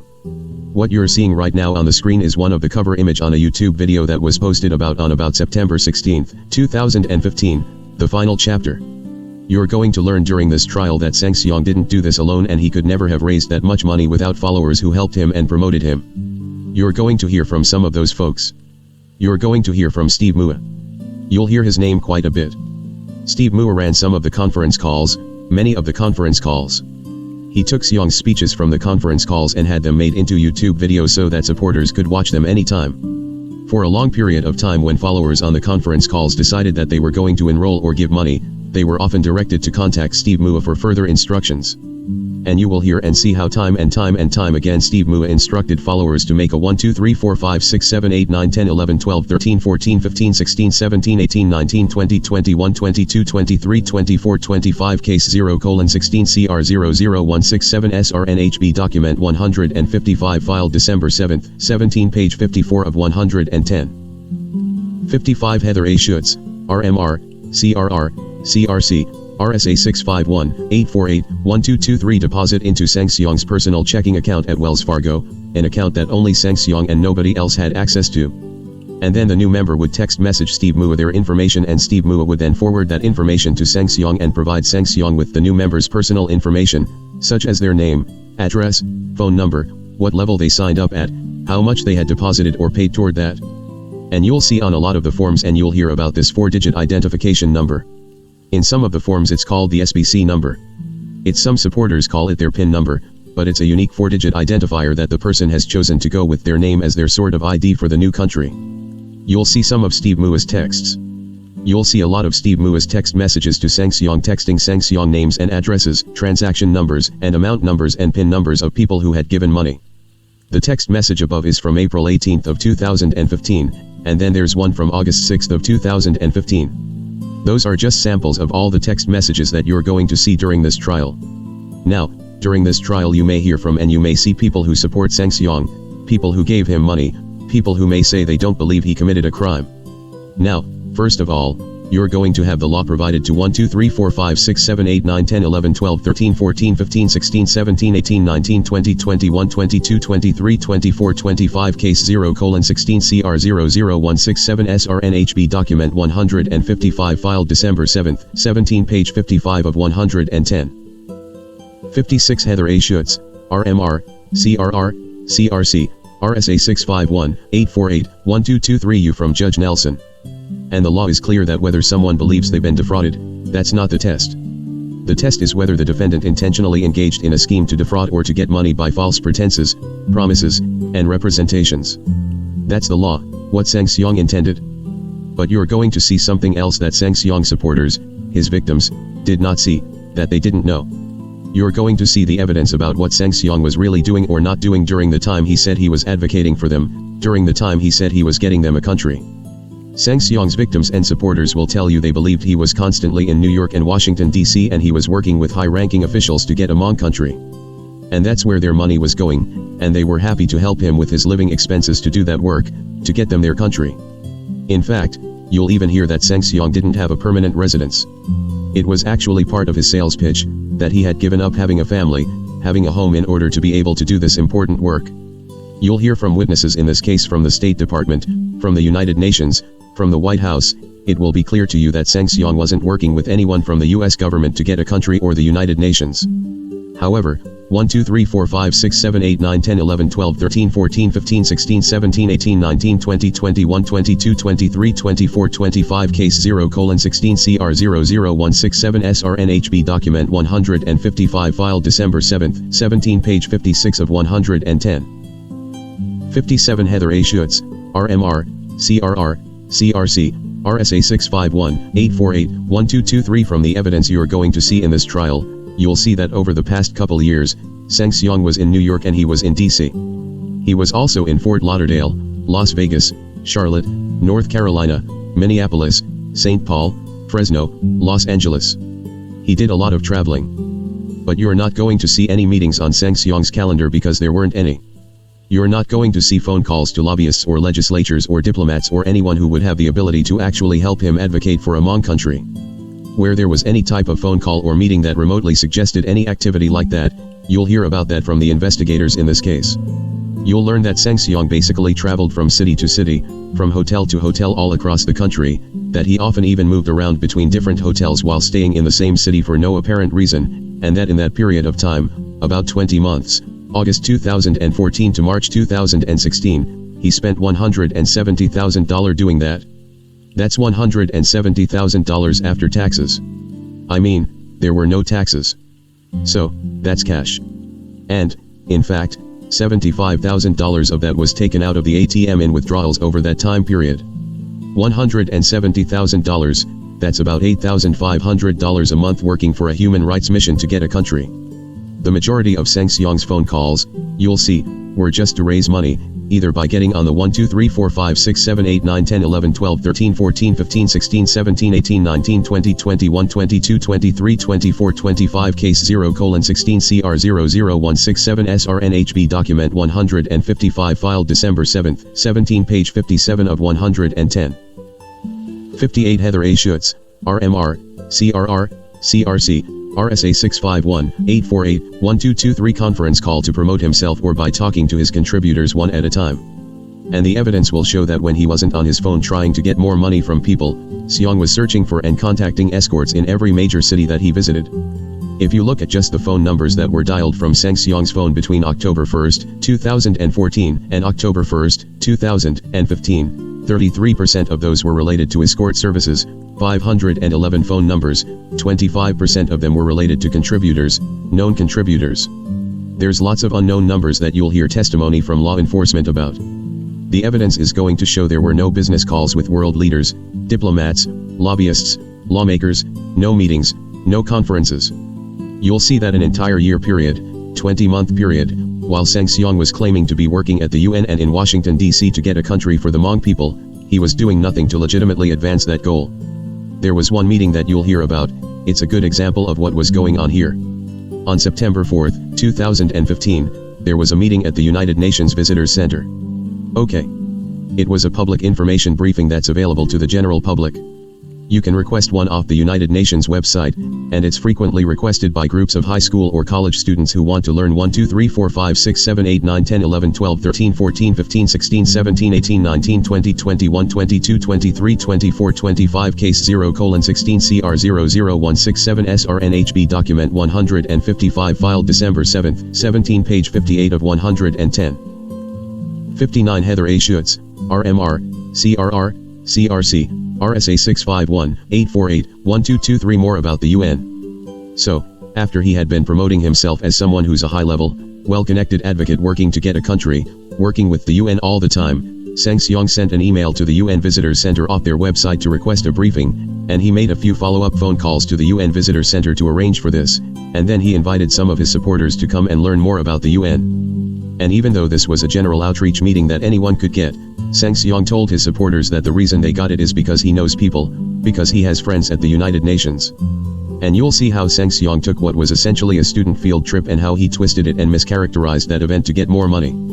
You'll see other evidence during this trial that shows you sort of how Seng Xiong got to this point, and that's not the first time Seng Xiong took some legitimate activities and turned them into something that he could use to commit fraud. You'll hear that many years before he started Hmong Tipchas back in the early 2000s, 2004 to 2008, Seng Xiong was involved with an organization called the Congress of World Hmong People. They're locally based here in the Twin Cities. And the Congress of World Hmong People did human rights work, and their mission really is to try and help the Hmong who are still back in Laos, who they believe are being 1 2 3 4 5 6 7 8 9 10 11 12 13 14 15 16 17 18 19 20 21 22 23 24 25 Case 0:16 CR00167 SRNHB Document 155 filed December 7, 17 page 59 of 110. 60 Heather A. Schutz, RMR, CRR, CRC, RSA 651-848-1223 persecuted because they remained in Laos and they're subject to persecution and discrimination to this day. Congress of World Hmong People is still working out there. They're a 501(c)(4) nonprofit. While part of that organization, Seng Xiong participated in some events at the United Nations in New York. He attended back in 2006, 2007, he attended the United Nations Permanent Forum on Indigenous Issues. You'll hear from a witness at this trial from the United Nations Permanent Forum on Indigenous Issues, that it's a forum as a way for the UN to gather information about issues that are being faced by indigenous populations all over the world. It's not a place where new countries are handed out by the United Nations, but it is a place where a person could learn about the UN, that it has charters and goals and member states. It's a place where a person could learn to talk as if he's knowledgeable about the UN's work and about international affairs. You'll learn that Seng Xiong left the Congress of World Hmong People in early 2008 stating financial reasons and personal conflicts of interest. And you'll learn that Congress of World Hmong People, as I said, they're a 501(c)(4) nonprofit. They collect donations for their advocacy work, about $25 a month from those who they consider their members who contribute.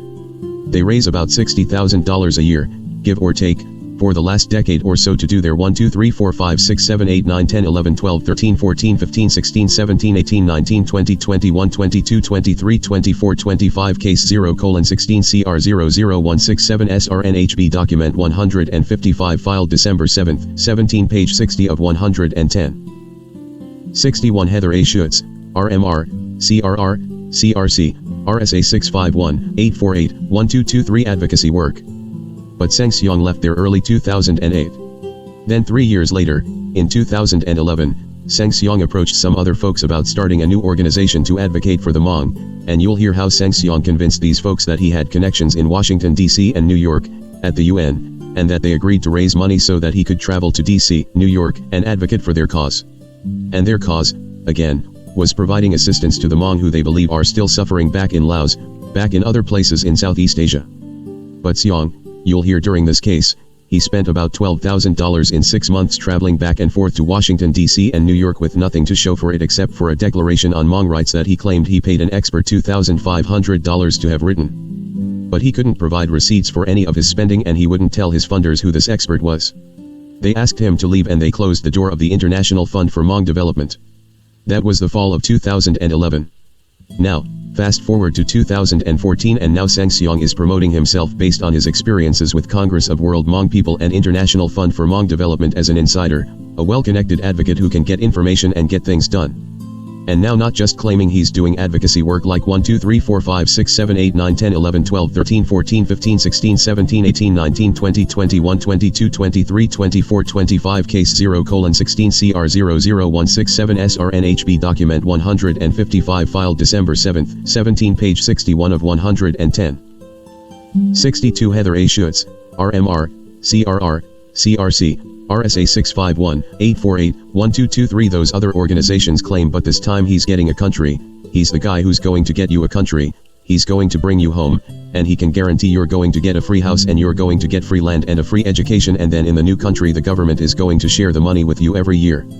That's what he's doing by 2014. So finally you're going to hear that late fall 2015, after Seng Xiong's been at this Mong Teepchaws for about 20 months, the government seized his Wells Fargo bank account, the government executed a search warrant on his hotel room, and you'll learn his reaction when he found out he was likely going to face criminal charges.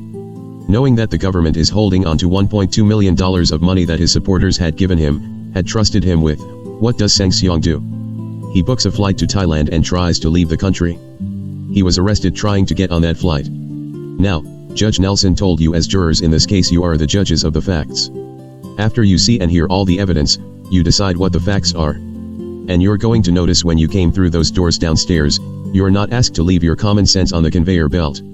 It's the best part about our jury system. We bring regular people in the courtroom and you're supposed to bring your life experiences with you, your common sense, your judgment, the 1 2 3 4 5 6 7 8 9 10 11 12 13 14 15 16 17 18 19 20 21 22 23 24 25 case 0:16 CR00167 SRNHB document 155 filed December 7, 17 page 62 of 110. 63 Heather A. Schutz, RMR, CRR, CRC, RSA 651, 848, 1223 skills that you've developed over a lifetime of being an adult. How do you make decisions? How do you decide who's telling the truth? How do you figure out what happened in any given situation? Your common sense, your judgment. You're supposed to use that here. Now, Judge Nelson gave you a snapshot of what the elements are to the crimes of wire fraud and mail fraud. Basically in either case you have to find that Seng Xiong intentionally executed and devised a scheme to defraud or to obtain money and property through misrepresentations or promises. You have to find he intentionally engaged in a scheme, and then you have to find that it was reasonably foreseeable to him that either the mails would be used in the case of mail fraud or that an interstate wire communication, such as a website, would be used in furtherance of that fraud. And I'm confident that by the end of this trial, after you've heard all the evidence in this case, that you will find that Seng Xiong took a people's history of war and struggle and how he manipulated that to make money and how he mischaracterized his own experiences and world events in order to make money. And that you will find the government has met its high burden of proving beyond a reasonable doubt that Seng Xiong engaged in a scheme to defraud and that he did it through interstate wire communication by using YouTube videos that were uploaded in California and viewed all over the 1 2 3 4 5 6 7 8 9 10 11 12 13 14 15 16 17 18 19 20 21 22 23 24 25 case 0:16 CR00167 SRNHB document 155 filed December 7, 17 page 63 of 110. 64 Heather A. Schutz, RMR, CRR, CRC, RSA 651, 848, 1223 country and that he did it through the use of mail when he had victims mail him their payments and enrollment forms. And at that point, the government is going to ask you to return verdicts of guilty on both counts of this indictment. Thank you. The court, thank you, Ms. Brennan. Ladies and gentlemen, we're going to take our afternoon break and resume in 15 minutes, which will be about 3:30. Remember, don't discuss anything with each other about the case. All rise for the jury, please. Jury exits the courtroom. The court is adjourned until 3:30. Break taken from 3:15 p.m. to 3:51 p.m. Jury enters the courtroom. The court, ladies and gentlemen, I apologize for the delay. We had some audio problems in the overflow courtroom we had to fix. Hopefully we've fixed them. And we have made a request for the temperature to come down, so we're doing our best here. All right. Mr. Thao, are you ready to proceed? Mr. Thao, may we approach, Your Honor?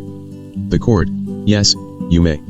The following discussion was held at the bench. Mr. Thao, Your Honor, Mr. Xiong has requested I1 2 3 4 5 6 7 8 9 10 11 12 13 14 15 16 17 18 19 20 21 22 23 24 25 case 0:16 CR 00167 SRNHB document 155 filed December 7, 17 page 64 of 110. 65 Heather A. Schutz, RMR, CRR, CRC, RSA 651-848-1223 Witness, Michael Olson Reserve are opening after the government's case-in-chief. The court, okay. Alright. Mr. Thao, would you like me to address that in front of the jury or would you like to the court? No, I can simply say that the opening will come later on in the trial. Mr. Thao, sure. The court, okay. So is the government prepared with a witness? Ms. Brennan, yes. Bench discussion concluded. The court, ladies and gentlemen, the defense has chosen, as they have every right to do, to defer giving their opening statement to you. Alright. We'll proceed with the government's case, then. Ms. Brennan, do you wish to call a witness to testify?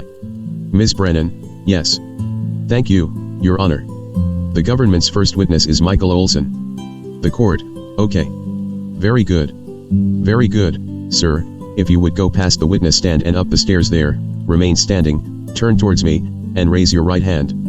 The witness is duly sworn and testifies under oath as follows. 1 2 3 4 5 6 7 8 9 10 11 12 13 14 15 16 17 18 19 20 21 22 23 24 25 case 0:16 CR 00167 SRNHB document 155 filed December 7, 17 page 65 of 110. 66 Heather A. Schutz, RMR, CRR, CRC, RSA 651-848-1223 Witness, Michael Olson The court, very good, sir, if you would sit down. The mic in front of you is movable, so make it comfortable for you. And there's water there for you. Why don't you state your full name for the record? The witness, it's Michael Olson, spelled O-L-S-O-N The court, very good. Counsel. Ms. Brennan, thank you, Your Honor. DIRECTEXAMINATION by Ms. Brennan, Q. Mr. Olson, what is your occupation? A. I'm a senior special agent with the United States Secret Service. Q. What are your duties as a special agent with the Secret Service? A. I have basically the Secret Service has two main missions. The first of which is a protection mission, which is what most people are familiar with, are responsible for protecting the President, Vice President, their families, foreign dignitaries. We do that throughout our whole career. And then when we're assigned in a field office, like I am now in Minneapolis, we're assigned mostly to do criminal work as a primary portion of our career, and then we do protection on the side. So right now I'm assigned as a criminal investigator here in the Minneapolis office. 1 2 3 4 5 6 7 8 9 10 11 12 13 14 15 16 17 18 19 20 21 22 23 24 25 case 0:16 CR 00167 SRNHB document 155 filed December 7, 17 page 66 of 110. 67 Heather A. Schutz, RMR, CRR, CRC, RSA 651-848-1223 Witness, Michael Olson Q.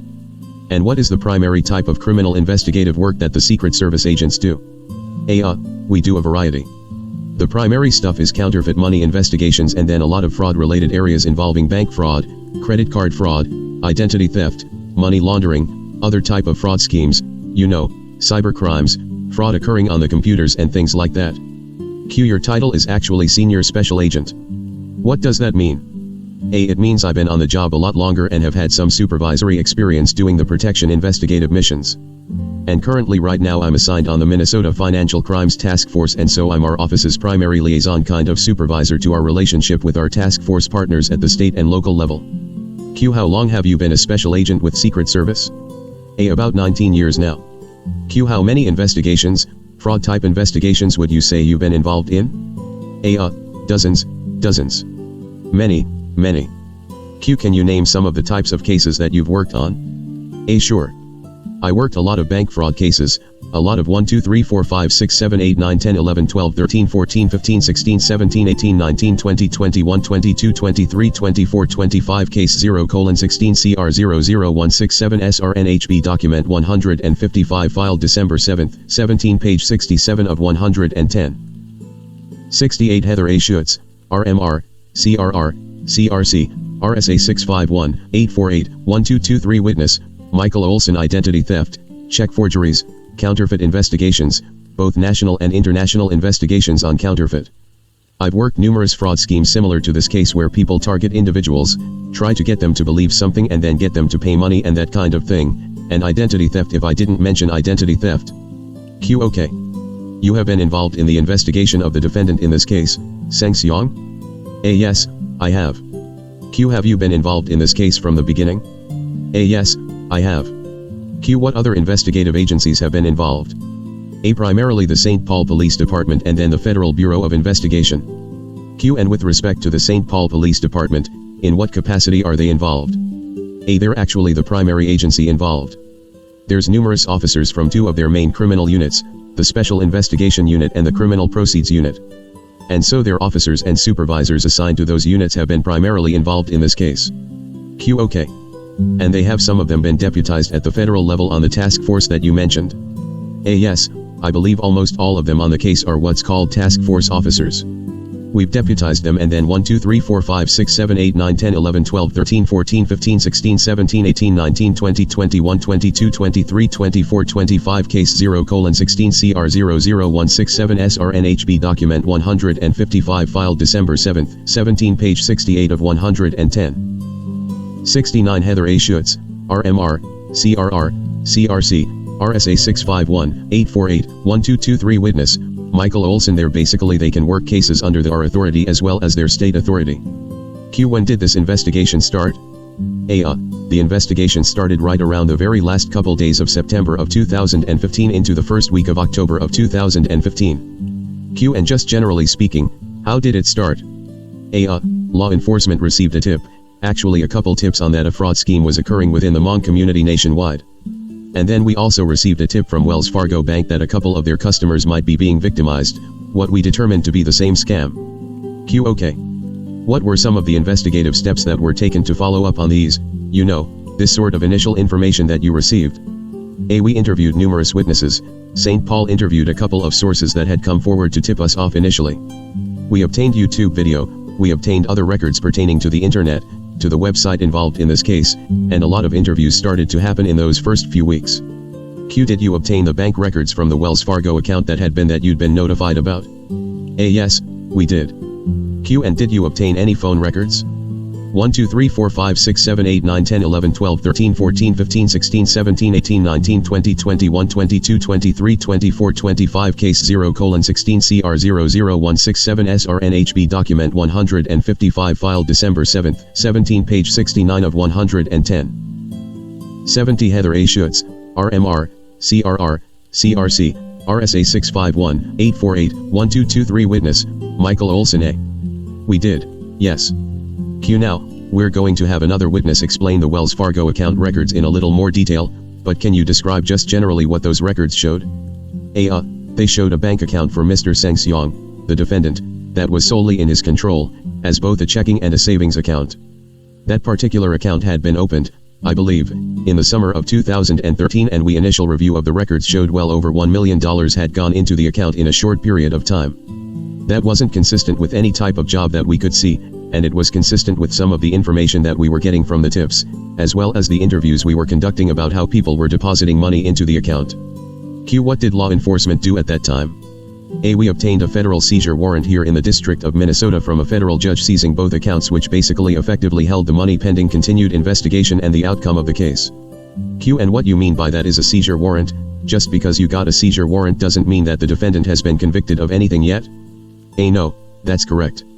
Q. That just means that a judge has found that there's enough to at least hold the money pending further 1 2 3 4 5 6 7 8 9 10 11 12 13 14 15 16 17 18 19 20 21 22 23 24 25 Case 0:16 CR 00167 SRNHB Document 155 Filed December 7, 17 Page 70 of 110. 71 Heather A. Schutz, RMR, CRR, CRC, RSA 651-848-1223 Witness, Michael Olson Investigation? A. That's correct. Ms. Brennan, may I approach, Your Honor?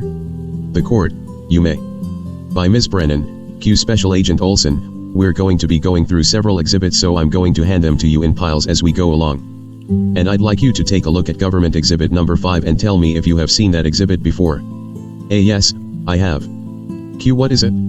These are copies of the original check, cashier's checks from Wells Fargo pursuant to the seizure warrant we issued on Wells Fargo for Mr. Seng Xiong's bank accounts.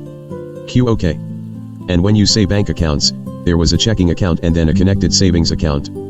A. Correct, it was part of the same profile for the same customer, but a checking and a savings which probably most people have. Q. OK. Ms. Brennan, the government offers Exhibit 5. The court, any objection? M. Arthao, no objection, Your Honor. The court, Government Exhibit 5 is received into 1 2 3 4 5 6 7 8 9 10 11 12 13 14 15 16 17 18 19 20 21 22 23 24 25 Case 0:16 CR 00167 SRNHB Document 155 filed December 7, 17 page 71 of 110. 72 Heather A. Schutz, RMR, CRR, CRC, RSA 651 848 1223 Witness, Michael Olson Evidence. Ms. Brennan, thank you. And can I ask the court to dim the lights a little bit, please? The court, sure. By Ms. Brennan, Q. OK. These aren't the greatest copies. Special Agent Olson, can you tell us what we're seeing on this first page of Government Exhibit 5? This first page is the check for $90,999.85 from Wells Fargo payable to the Secret Service, which is the process that they do when we seize funds. And those funds represented what was in the associated savings account at the time of the seizure, which occurred probably a day about 2 days before this check is dated, so around the seizure warrant was obtained on the 19th of October, and I think it was executed sometime late on the 19th or early on the 20th. Q. OK. Executed being that's when it was delivered to Wells Fargo? A. Yes. Q. And the check was cut by Wells Fargo on the 22nd? A. That's correct. Q. OK. And this, if we look at page 2 of this exhibit, what does page 2 represent, or what does this check represent? A. Same circumstances that I had just described about 1 2 3 4 5 6 7 8 9 10 11 12 13 14 15 16 17 18 19 20 21 22 23 24 25 Case 0:16 CR 00167 SRNHB Document 155 filed December 7, 17 page 72 of 110. 73 Heather A. Schutz, RMR, CRR, CRC, RSA 651 848 1223 Witness, Michael Olson. The first check, with the exception that this dollar amount for $1,186,829.56 was what was in the checking account at the time that we seized the funds. Q. You mentioned, Special Agent Olson, a website that you found out about. Can you describe that a little bit more? A. Sure. We were directed to the website by the initial tips in the investigation and then the subsequent interviews that occurred in the days following the opening of the investigation. The name of the website was www. It looks in English like mongtebchas.net, but it's pronounced Mong Ta Share, PH, Tebchas, to what we've learned in the investigation. Q. OK. And can you describe the type of information that was on the website? A. Sure. At the time that we were looking at it in October of 2015, it was a website describing the mission of the Mong Tebchas organization. There were links to enrollment forms for what appeared to be ways they were bringing money into the group. There were some real basic information about the organization, I think, in About Us section, and then some basic links located on the lower right of the website for just links to the main White House website, the UN website, and then there was also a phone number on the main page for what we found out to be a 24/7 conference call-in line. 1 2 3 4 5 6 7 8 9 10 11 12 13 14 15 16 17 18 19 20 21 22 23 24 25 Case 0:16 CR 00167 SRNHB Document 155 filed December 7, 17 page 73 of 110. 74 Heather A. Schutz, RMR, CRR, CRC, RSA 651 848 1223 Witness, Michael Olson. Q. Now, is that website still available? Is it still up and running right now? A. Right now it is not, no. Not to our knowledge, it isn't. Q. Were you able to go back, getting ready for trial, and find any records of that website? A. Yes, we were. Q. Where did you go for that? A. We went to what's called the Internet Archive. It's a website, a non-profit organization. It's a 501c3 out of California that was created back in the late 90s. And subsequent to that they created something that's also referred to as the Wayback Machine, which is basically the company has the ability to digitally capture internet web page images during certain courses of time. It's an automated process that they have with web crawlers and things like that they just take snapshots of like the cover page of the websites and then they store those permanently, and anybody can go onto this website and pull these images down as they appeared at a certain point in time. Okay. And you were able to capture some images that were existed during the time that you originally looked at the website, which was back when the investigation started. Right? That's correct. 1 2 3 4 5 6 7 8 9 10 11 12 13 14 15 16 17 18 19 20 21 22 23 24 25 Case 0:16 CR 00167 SRNHB Document 155 Filed December 7, 17 Page 74 of 110. 75 Heather A. Schutz, RMR, CRR, CRC, RSA 651 848 1223 Witness, Michael Olson Q. And the captures that you took now, do those match what you recall about what the website actually looked like back when the investigation started? Yes, they do. Q. I'm going to have you take a look on your desk in front of you at government exhibits number 108 to 121. You said 108 to 121? Q. Yes. Do you recognize those exhibits? Yes, I do. Q. And what are those? These are the various screenshots, as I mentioned, that were taken of the MongTeepJaws website that we had downloaded off from this Internet Archive, or what's referred to as the Wayback Machine website. Ms. Brennan, the government offers exhibits 108 through 121. The court, any objection? M.R. Thao, Your Honor, we would object to foundation and authenticity. The court, why don't you approach, please? The following discussion was held at the bench. The court, okay. It's important that I learn about these objections in advance, but so I'm sure by tomorrow morning you'll know what other objections you'll be making to these exhibits. What is the foundation objection? 1 2 3 4 5 6 7 8 9 10 11 12 13 14 15 16 17 18 19 20 21 22 23 24 25 Case 0:16 CR 00167 SRNHB Document 155 Filed December 7, 17 Page 75 of 110. 76 Heather A. Schutz, RMR, CRR, CRC, RSA 651 848 1223 Witness, Michael Olson M.R. Thao, Your Honor. Court reporter, closer to the mic. The court, you need to speak right into that. M.R. Thao, the officer or the secret agent Mike Olson says that he has technicians or a company who swipe those images. We just want to see if we can offer the text or the people who actually downloaded those, or the court, you're going to make them come into court. Is that what you're saying? M.R. Thao, at least a certification. Is there any type of certification that I can rely on that it's authentic? Ms. Brennan, well, first of all, Your Honor, that's not what he testified to.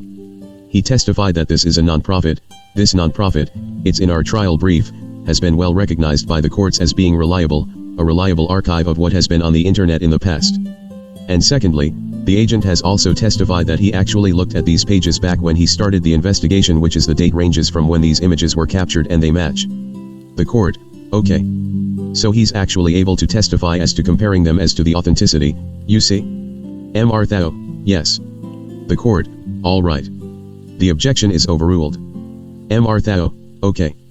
1 2 3 4 5 6 7 8 9 10 11 12 13 14 15 16 17 18 19 20 21 22 23 24 25 Case 0:16 CR 00167 SRNHB Document 155 Filed December 7, 17 Page 76 of 110. 77 Heather A. Schutz, RMR, CRR, CRC, RSA 651 848 1223 Witness, Michael Olson. Bench discussion concluded. The court, the objection is overruled. Government exhibits 108 through 121 are received into evidence. By Ms. Brennan, Q. Special Agent Olson, I'm going to have you look at government exhibit 108 is up on your screen. Is it on your screen? Yes. Q. Okay. Great. Is there a way from this web archive pages that you can tell what date this image was captured from the MongTeepJaws website? Yes, there is. Q. Okay. Can you describe where that is?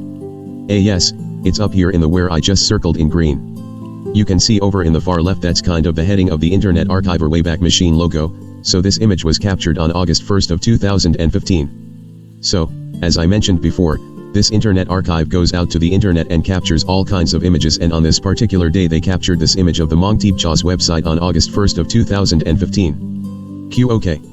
And on each of these archive pages, Is there going to be a similar ribbon across the top that indicates what date the archive captured that image? A. Yes, there is. 1 2 3 4 5 6 7 8 9 10 11 12 13 14 15 16 17 18 19 20 21 22 23 24 25 Case 0:16 CR 00167 SRNHB Document 155 Filed December 7, 17 Page 77 of 110. 78 Heather A. Schutz, RMR, CRR, CRC, RSA 651 848 1223 Witness, Michael Olson Q. Can you describe what we're seeing at Government Exhibit 108? What page is this? A. This is one of the primary the opening home page for the site. Q. And do you recognize that photograph on the left-hand side of the page? A. Yes, I do. I know it well. Q. How do you know it well? A. Because I've been there myself many times. It's the United Nations in New York City. Q. Is that somewhere that you go frequently as part of your protection duties with the Secret Service? A. Yes, it is. Q. And can you describe what the different sections are or tabs across the top? A. Sure. Across the top starting right here where I circled is the Home tab, followed by a blog, moving across to the right then, About Us, and then a Forms tab and then lastly a Contact tab. Q. There's a phone number that appears in the upper right-hand corner of this exhibit. Do you recognize that phone number from the investigation? A. Yes, I do. Q. What is that? A.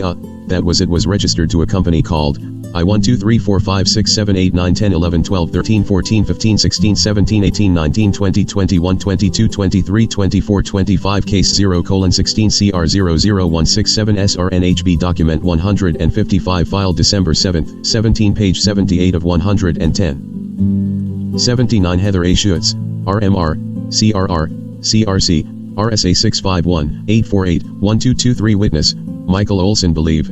It's no-cost conference out of California, and it was the conference call line that we learned at the beginning of the investigation that people were calling into to learn about the Hmong Teep Chaws. Q. Then if we go down the page of that website, we're seeing that number again. Right? A. That's correct. Q. And on that second page as we scroll down, if we go to the left-hand side of the page, what does it indicate down in the left-hand side? A. It's a donation section with the date there and when it was that would have been the date, as I understand it, that it would have been added to the website. And then it says, if you would like to help us with our operations, you can help us through donations. Please use the form. Q. And you say there's a date there, it's May 27, 2014. Right? A. Correct. Q. But this obviously is a screen capture from August 1st of 2015 for the website itself? A. Yeah, those dates within the website itself are for certain links are usually the date that that particular topic or information was uploaded to that web page. Q. Let's move on to exhibit number 109. What are we looking at? Well, first of all, what date is this screen capture? 1 2 3 4 5 6 7 8 9 10 11 12 13 14 15 16 17 18 19 20 21 22 23 24 25 Case 0:16 CR 00167 SRNHB Document 155 Filed December 7, 17 Page 79 of 110. 80 Heather A. Schutz, RMR, CRR, CRC, RSA 651 848 1223 Witness, Michael Olson Taken from A. That's October 1st of 2015. Q. Okay. And is there any difference in this page than what we saw at the last exhibit which was dated August 1st of 2015? A. Yeah, there's a different picture, but then up top above that picture is a tab for T-Hog Hy-Vee, as we've learned it to reflect to some of the donation options and opportunities that were occurring as part of the donations that people were making to Hmong Teep Chaws. Q. Okay. So that's the NRES? A. Correct. HIV sick yes. Q. Okay.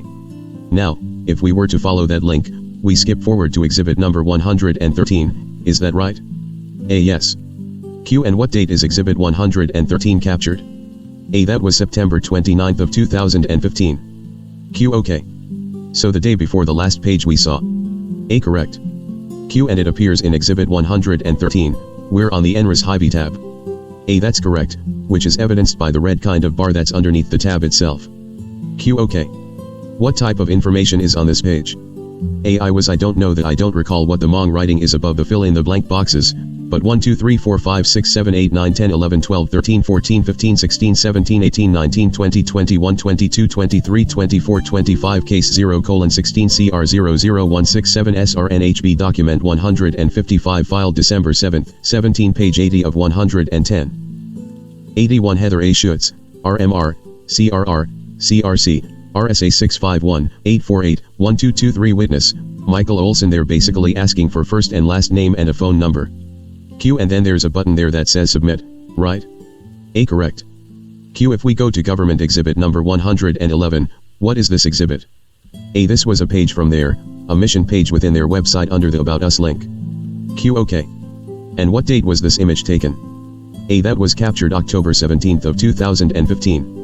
Q, and again we're seeing that conference line a couple times on that page. Is that right? A, that's correct. Q, and if we scroll down on that page, what do we see on the page 2 or the next page as we're scrolling? A, you can read what they had listed as their mission statement for the organization. Q, and what does it say? A, pursue Hmong self-ruled in the mainland of Asia in accordance with international law. Q, if we go to government exhibit number 114, describe what we're seeing on this page. A, this is one of the form options located under the Forms tab. This particular one was for the return home individual, and this image was captured on October 9th of 2015. 1 2 3 4 5 6 7 8 9 10 11 12 13 14 15 16 17 18 19 20 21 22 23 24 25 Case 0:16 CR 00167 SRNHB Document 155 Filed December 7, 17 Page 81 of 110. 82 Heather A. Schutz, RMR, CRR, CRC, RSA 651-848-1223 Witness, Michael Olson Q. So it indicates there this is Hmong Teep Jaw's returning home registration form, individual. A, correct. Q, and underneath that, it looks like there's some kind of a box. Can you describe what's in that box on that form? A, well, it appears to be indicating for official uses, as in some representative of the organization would be filling in that category only, asking or information that would presumably be supplied is date of return, what category is being obtained, total family members that are going to be part of this particular enrollment form, and then returning home code number there. Q, do you know who the officials would be that would be filling that out? A, I was only aware from the investigation as to one person, but otherwise I don't know. Q, and what kind of information is asked for on this form? A, the applicant, so under the applicant section, first, middle, last name, gender, and then there's some categories there I believe for address and date of birth, phone number, occupation. Q, okay. Now if we go to the bottom, what appears to be the bottom of that form, scrolling down a couple pages here, what's sort of the last thing it asks for? A, this appears to be the information pertaining to persons 1 2 3 4 5 6 7 8 9 10 11 12 13 14 15 16 17 18 19 20 21 22 23 24 25 Case 0:16 CR 00167 SRNHB Document 155 Filed December 7, 17 Page 82 of 110. 83 Heather A. Schutz, RMR, CRR, CRC, RSA 651-848-1223 Witness, Michael Olson, who entered the United States other than current United or citizens or people born in the United States. It's asking for a date of entry into the United States as well as whether they what appears to me to be whether they entered as a refugee, asylum, or some other form. Q, now if we go on to exhibit number 115, what are we seeing there? A, it's similar to the individual form with the exception this one is titled, Return Home for Family. Q, and what's the date of this capture? A, September 10th of 2015. Q, okay. Now if we go to government exhibit number 118, what is described on this particular capture? A, it was a what appears to be a training registration link for training registration for government. And it says, we are accepting registration for business and government training. If you are interested, please fill out the form below. Q, the date of this capture? A, August 15th of 2015. Q, okay. Now on the actual website, it appears there's a different date right above that posting. Right? A, correct. Q, June 11th, 2014? A, yes. 1 2 3 4 5 6 7 8 9 10 11 12 13 14 15 16 17 18 19 20 21 22 23 24 25 Case 0:16 CR 00167 SRNHB Document 155 Filed December 7, 17 Page 83 of 110. 84 Heather A. Schutz, RMR, CRR, CRC, RSA 651-848-1223 Witness, Michael Olson Q. OK. Government Exhibit 119, what's the focus of that particular page on the website? A. Obviously bringing highlight to the conference call number, 712-432-5232. Q. And what's the date of that capture? A. August 15th of 2015. Q. Moving on to Government Exhibit number 120, do you know what that is a picture of? A. Yes. This is what we've learned to be some empty holes outside the United Nations complex in New York City, adjacent to the other flags that are currently there for the permanent members of the United Nations. Q. What's the date that this capture is taken? A. August 15th of 2015. Q. Alright. Does this photograph have any significance based on what you've learned during this investigation? A. Yes. Q. Can you just generally describe what that is? A. Yes. I saw numerous instances where representations were being made by the defendant that the empty holes there represented future holes for future flag of the new Hmong country. Q. Turning your attention now to government exhibit number 110. Do you notice any difference in the sort 1 2 3 4 5 6 7 8 9 10 11 12 13 14 15 16 17 18 19 20 21 22 23 24 25 case 0:16 CR 00167 SRNHB document 155 filed December 7, 17 page 84 of 110. 85 Heather A. Schutz, RMR, CRR, CRC, RSA 651 848 1223 Witness, Michael Olson of top tabs portion of this page between the last time we looked at the top portion of the page. A. Yes. Q. What is that? A. Some of the information pertaining to like the NRAS Hy-Vee enrollment forms and then the other forms for like the home forms for individual or family are no longer there. Also the conference call number is no longer on there. Q. On the page? A. Correct. Q. What date is this capture taken? A. That this one is January 10th of 2016.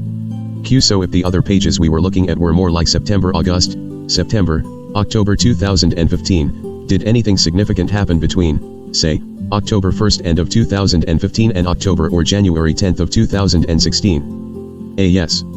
Q. What was that? A. Well, the two things that law enforcement did that were big and related to this was that on about October 19th, as I mentioned, we seized funds from the Wells Fargo bank accounts for Seng Xiong. And then on November 20th of 2015, we conducted a search warrant of Mr. Xiong's hotel room after we learned he was here in St. Paul, Minnesota. Q. Now if you go to page 2 of this capture, you see very 1 2 3 4 5 6 7 8 9 10 11 12 13 14 15 16 17 18 19 20 21 22 23 24 25 case 0:16 CR 00167 SRNHB document 155 filed December 7, 17 page 85 of 110.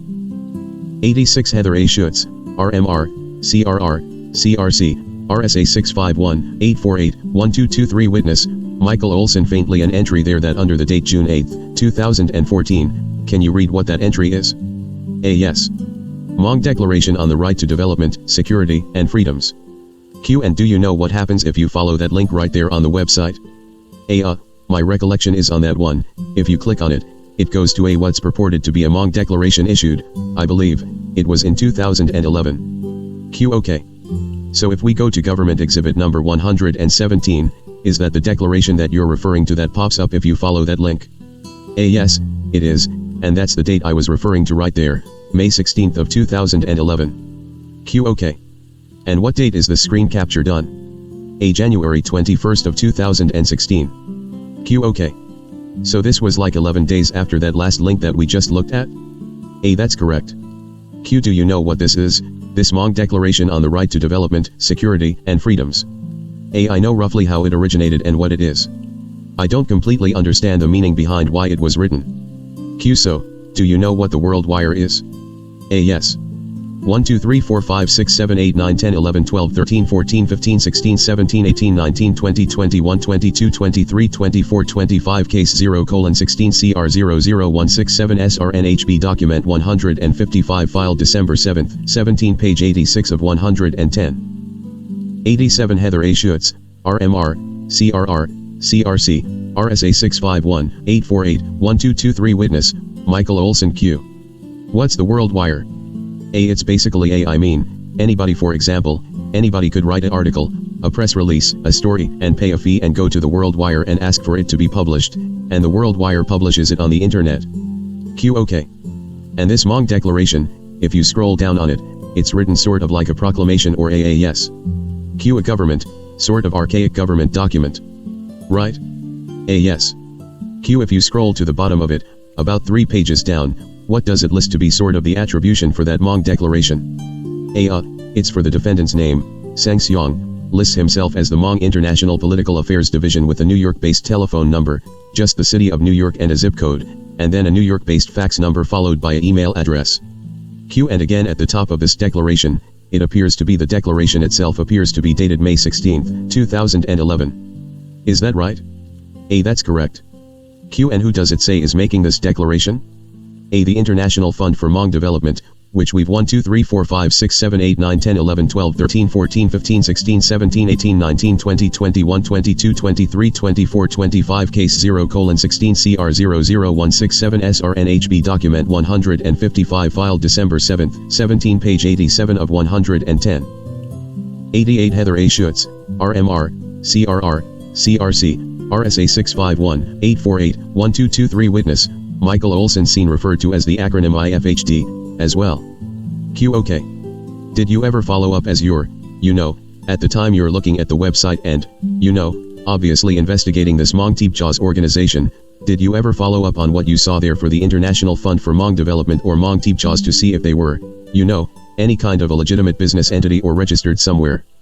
A. Yes, we did. Q. Describe what you did. A. One of the things we did was to check to see if they were registered in the Secretary of States around the country as a legitimate or genuine organization or if they were on file with any of the Secretary of States having filed articles of incorporation. Q. And I'm going to have you take a look at Government Exhibits 3 and 4 which should be in front of you. A. Yes. Q. Do you recognize those? A. Yes, I do. Q. What are they? A. Exhibit number 3 is Articles of Incorporation from the State of Minnesota for the International Fund for Hmong Development filed on or about April 18 of 2011. And Exhibit number 4 are the Articles of Incorporation paperwork for the 1 2 3 4 5 6 7 8 9 10 11 12 13 14 15 16 17 18 19 20 21 22 23 24 25 case 0:16 CR 00167 SRNHB document 155 filed December 7, 17 page 88 of 110. 89 Heather A. Schutz, RMR, CRR, CRC, RSA 651 848 1223 Witness, Michael Olson International Fund for Hmong Development for the State of California filed around November 9 of 2011. Ms. Brennan, the government offers Exhibits 3 and 4. The court, any objection? M. Arthao, no objections. The court, government's Exhibits 3 and 4 are received into evidence. By Ms. Brennan, Q. Special Agent Olson. First looking at Government Exhibit number 3, what do we see on that first page? A. This is the Certificate of Incorporation issued by the State of Minnesota from the Secretary of State's Office for the corporate name, International Fund for Hmong Development. Q. And what's the date on that certificate? A. It was issued by the state on April 18, 2011. Q. And then, if we look at the second page there, does it indicate who the agent is or the incorporator for the International Fund for Hmong Development? A. Yes, it's indicated right here, Seng Xiong. Q. And again that's in April of 2011? A. That's correct. Q. And if we move down further to page 3, was there any subsequent activity after April of 2011 on this Minnesota Secretary of State filing? 1 2 3 4 5 6 7 8 9 10 11 12 13 14 15 16 17 18 19 20 21 22 23 24 25 case 0:16 CR 00167 SRNHB document 155 filed December 7, 17 page 89 of 110. 90 Heather A. Schutz, RMR, CRR, CRC, RSA 651 848 1223 Witness, Michael Olson A. Yes. In 2013, somebody who had to give the name Seng Xiong went in and conducted a name change for International Fund for Hmong Development and changed it to another name. Q. Okay. And on page 4 of Government Exhibit number 3, what's the name that it was changed to? A. It's this name down here, the Hmong Unity International Association for Development. Q. And who does it list on there as conducting this name change? A. Seng Xiong, again. And with a phone number this time that we recognized more currently from the investigation. Q. Okay. This 559-779-9513. A. That's correct. Q. And, in fact, was that the phone number that Seng Xiong was using during the events that you're testifying about, for the most part? A. Yes, it was. There's also an email address above that, the same thing, same situation, we recognized it and it's relevant to the investigation. Q. Okay. And you know Seng Xiong to use this email address, as well? A. Yes. Q. And that's sengienxng@yahoo.com. A. Yes, it is, that's correct. Q. And how do you specifically know that this 559 number was 1 2 3 4 5 6 7 8 9 10 11 12 13 14 15 16 17 18 19 20 21 22 23 24 25 case 0:16 CR00167 SRNHB document 155 filed December 7, 17 page 90 of 110. 91 Heather A. Schutz, RMR, CRR, CRC, RSA 651 848 1223 Witness, Michael Olson Seng Xiong's. A. Most specifically it's because I've had communication with Seng Xiong on my own cell phone to that cell phone and then as well from other investigative means. Q. Okay. Ms. Brennan, may I approach, Your Honor? The court, you may. By Ms. Brennan, Q. Special Agent Olson, in addition to looking at the mongtebchaws.net website, you had also indicated that there were some YouTube videos that agents found out about during the investigation. Is that right? A. That's correct. Q. And at the time you began this investigation, did you and other law enforcement go on YouTube to view these videos that you had heard about? A. Yes, we did. Q. Did you subsequently do anything to sort of formally get these videos? A. Yes, there was a search warrant written and obtained for the YouTube records.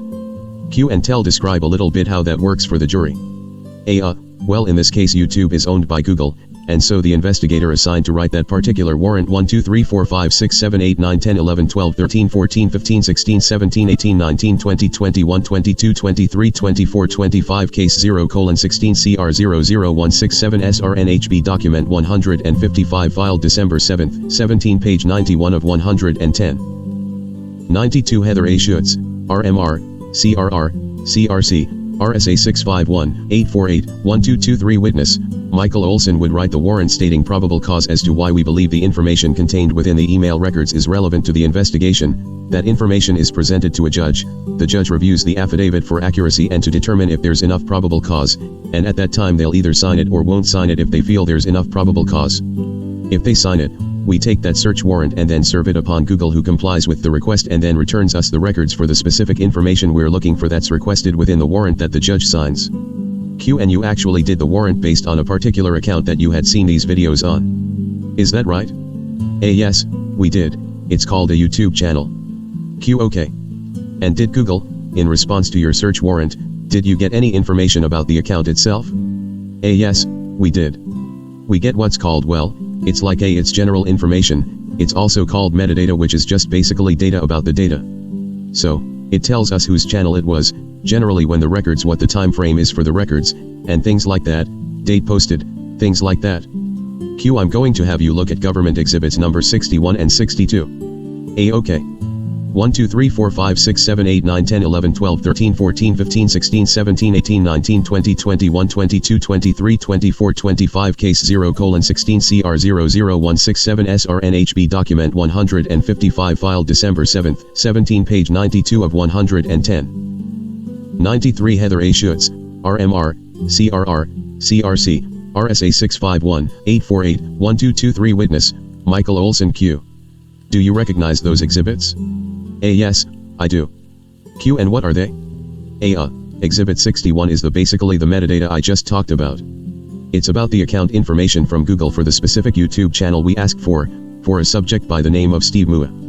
And the second page, or I'm sorry, the exhibit 62 is the actual information pertaining to the video data itself that we obtained, which consists of, without adding it all up here, my recollection is it's a couple dozen YouTube videos that we obtained from around August of 2014 to about October of 2015. Q. Okay.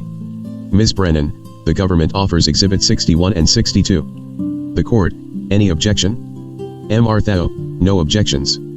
The court, government exhibit 61 and 62 are received into evidence. By Ms. Brennan, Q. Okay. Special Agent Olson, can you describe what information we are seeing on government exhibit number 61? A. Sure. So, as you can see, it was issued by Google at the top. In this case, what we asked for was the YouTube videos 1 2 3 4 5 6 7 8 9 10 11 12 13 14 15 16 17 18 19 20 21 22 23 24 25 case 0:16 CR00167 SRNHB document 155 filed December 7, 17 page 93 of 110. 94 Heather A. Schutz, RMR, CRR, CRC, RSA 651 848 1223 Witness, Michael Olson associated with Steve Mua, who is right here, indicated, who during this investigation was located in Fresno, California. And then the most relevant information here is the URL, which is the specific, unique channel, YouTube channel, for Steve Mua's videos that he was involved in uploading to YouTube. OK. And then there's a date range there when this particular account was created. You can see there August 18th of 2014. And when you talk about the URL, it's specifically that URL and that was the channel that you subpoenaed. Right? Or did the search warrant for? Yes, that's correct. Based on where law enforcement had seen these videos playing? Yes, correct. If we go to government exhibit number 62 now, what type of information did we receive on government exhibit number 62? So there's, as everyone can see, it's broken down by columns and rows. So, for example, here in the first row, this one was the title of the YouTube video that was uploaded. It was publicly accessible, so anybody could watch it. This was the time that it was created, indicated, uploaded, and 1 2 3 4 5 6 7 8 9 10 11 12 13 14 15 16 17 18 19 20 21 22 23 24 25 case 0:16 CR00167 SRNHB document 155 filed December 7, 17 page 94 of 110. 95 Heather A. Schutz, RMR, CRR, CRC, RSA 651-848-1223 Witness, Michael Olson. Then this was the IP address, related information from where it was uploaded. OK. And you testified that Google provided several videos to law enforcement? Yes. And do you recall about how many? It was over a couple dozen.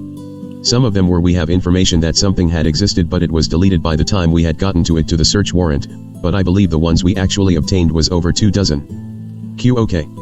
Now of the videos that you obtained from Google pursuant to the search warrant, 6 of those videos are now marked on separate CDs as government exhibits number 63 to 68. Right? Yes, that's correct. Have you reviewed those CDs to confirm that they contain copies of the videos that you received directly from Google? Yes, I have. Ms. Brennan, government offers exhibit 63 to 68. The court, any objection? M. Arthao, no objection, Your Honor. The court, government exhibits 63, 64, 65, 66, 67, and 68 are received into evidence. 1 2 3 4 5 6 7 8 9 10 11 12 13 14 15 16 17 18 19 20 21 22 23 24 25 case 0:16 CR00167 SRNHB document 155 filed December 7, 17 page 95 of 110. 96 Heather A. Schutz, RMR, CRR, CRC, RSA 651-848-1223 Witness, Michael Olson by Ms. Brennan, and Special Agent Olson. We'll have other witnesses testify about this, but it's your understanding that the person talking in all these videos is Seng Xiong? Yes. OK. Now we're not going to watch all these videos right now, but just to show the jury what the videos look like, we'll put some up on the screen. Video played. Now, we're looking at government exhibit number 63. Is that right? Yes. And that's a YouTube video that's dated, at least on the actual video itself, it has a date of May 16, 2015. Right? That's correct. And you can see on there that NRES Hibi, that day, PH, word that we've seen, the NRES, right? That's correct. And obviously the teacher's name, as well? Yes. And this video is about 43 minutes long, right? 52 minutes long? Yes. OK. If we go to government exhibit number 64. Video played. What are we seeing on the opening shot, screenshot for that? 1 2 3 4 5 6 7 8 9 10 11 12 13 14 15 16 17 18 19 20 21 22 23 24 25 case 0:16 CR00167 SRNHB document 155 filed December 7, 17 page 96 of 110. 97 Heather A. Schutz, RMR, CRR, CRC, RSA 651-848-1223 Witness, Michael Olson. A similar to the last one with the exception that this one is dated May 19 of 2015. And this video is approximately almost an hour long, about 59 minutes long. Right? Yes. It's your understanding that these videos are conducted in the Hmong language, right? That's correct. OK. Audio played.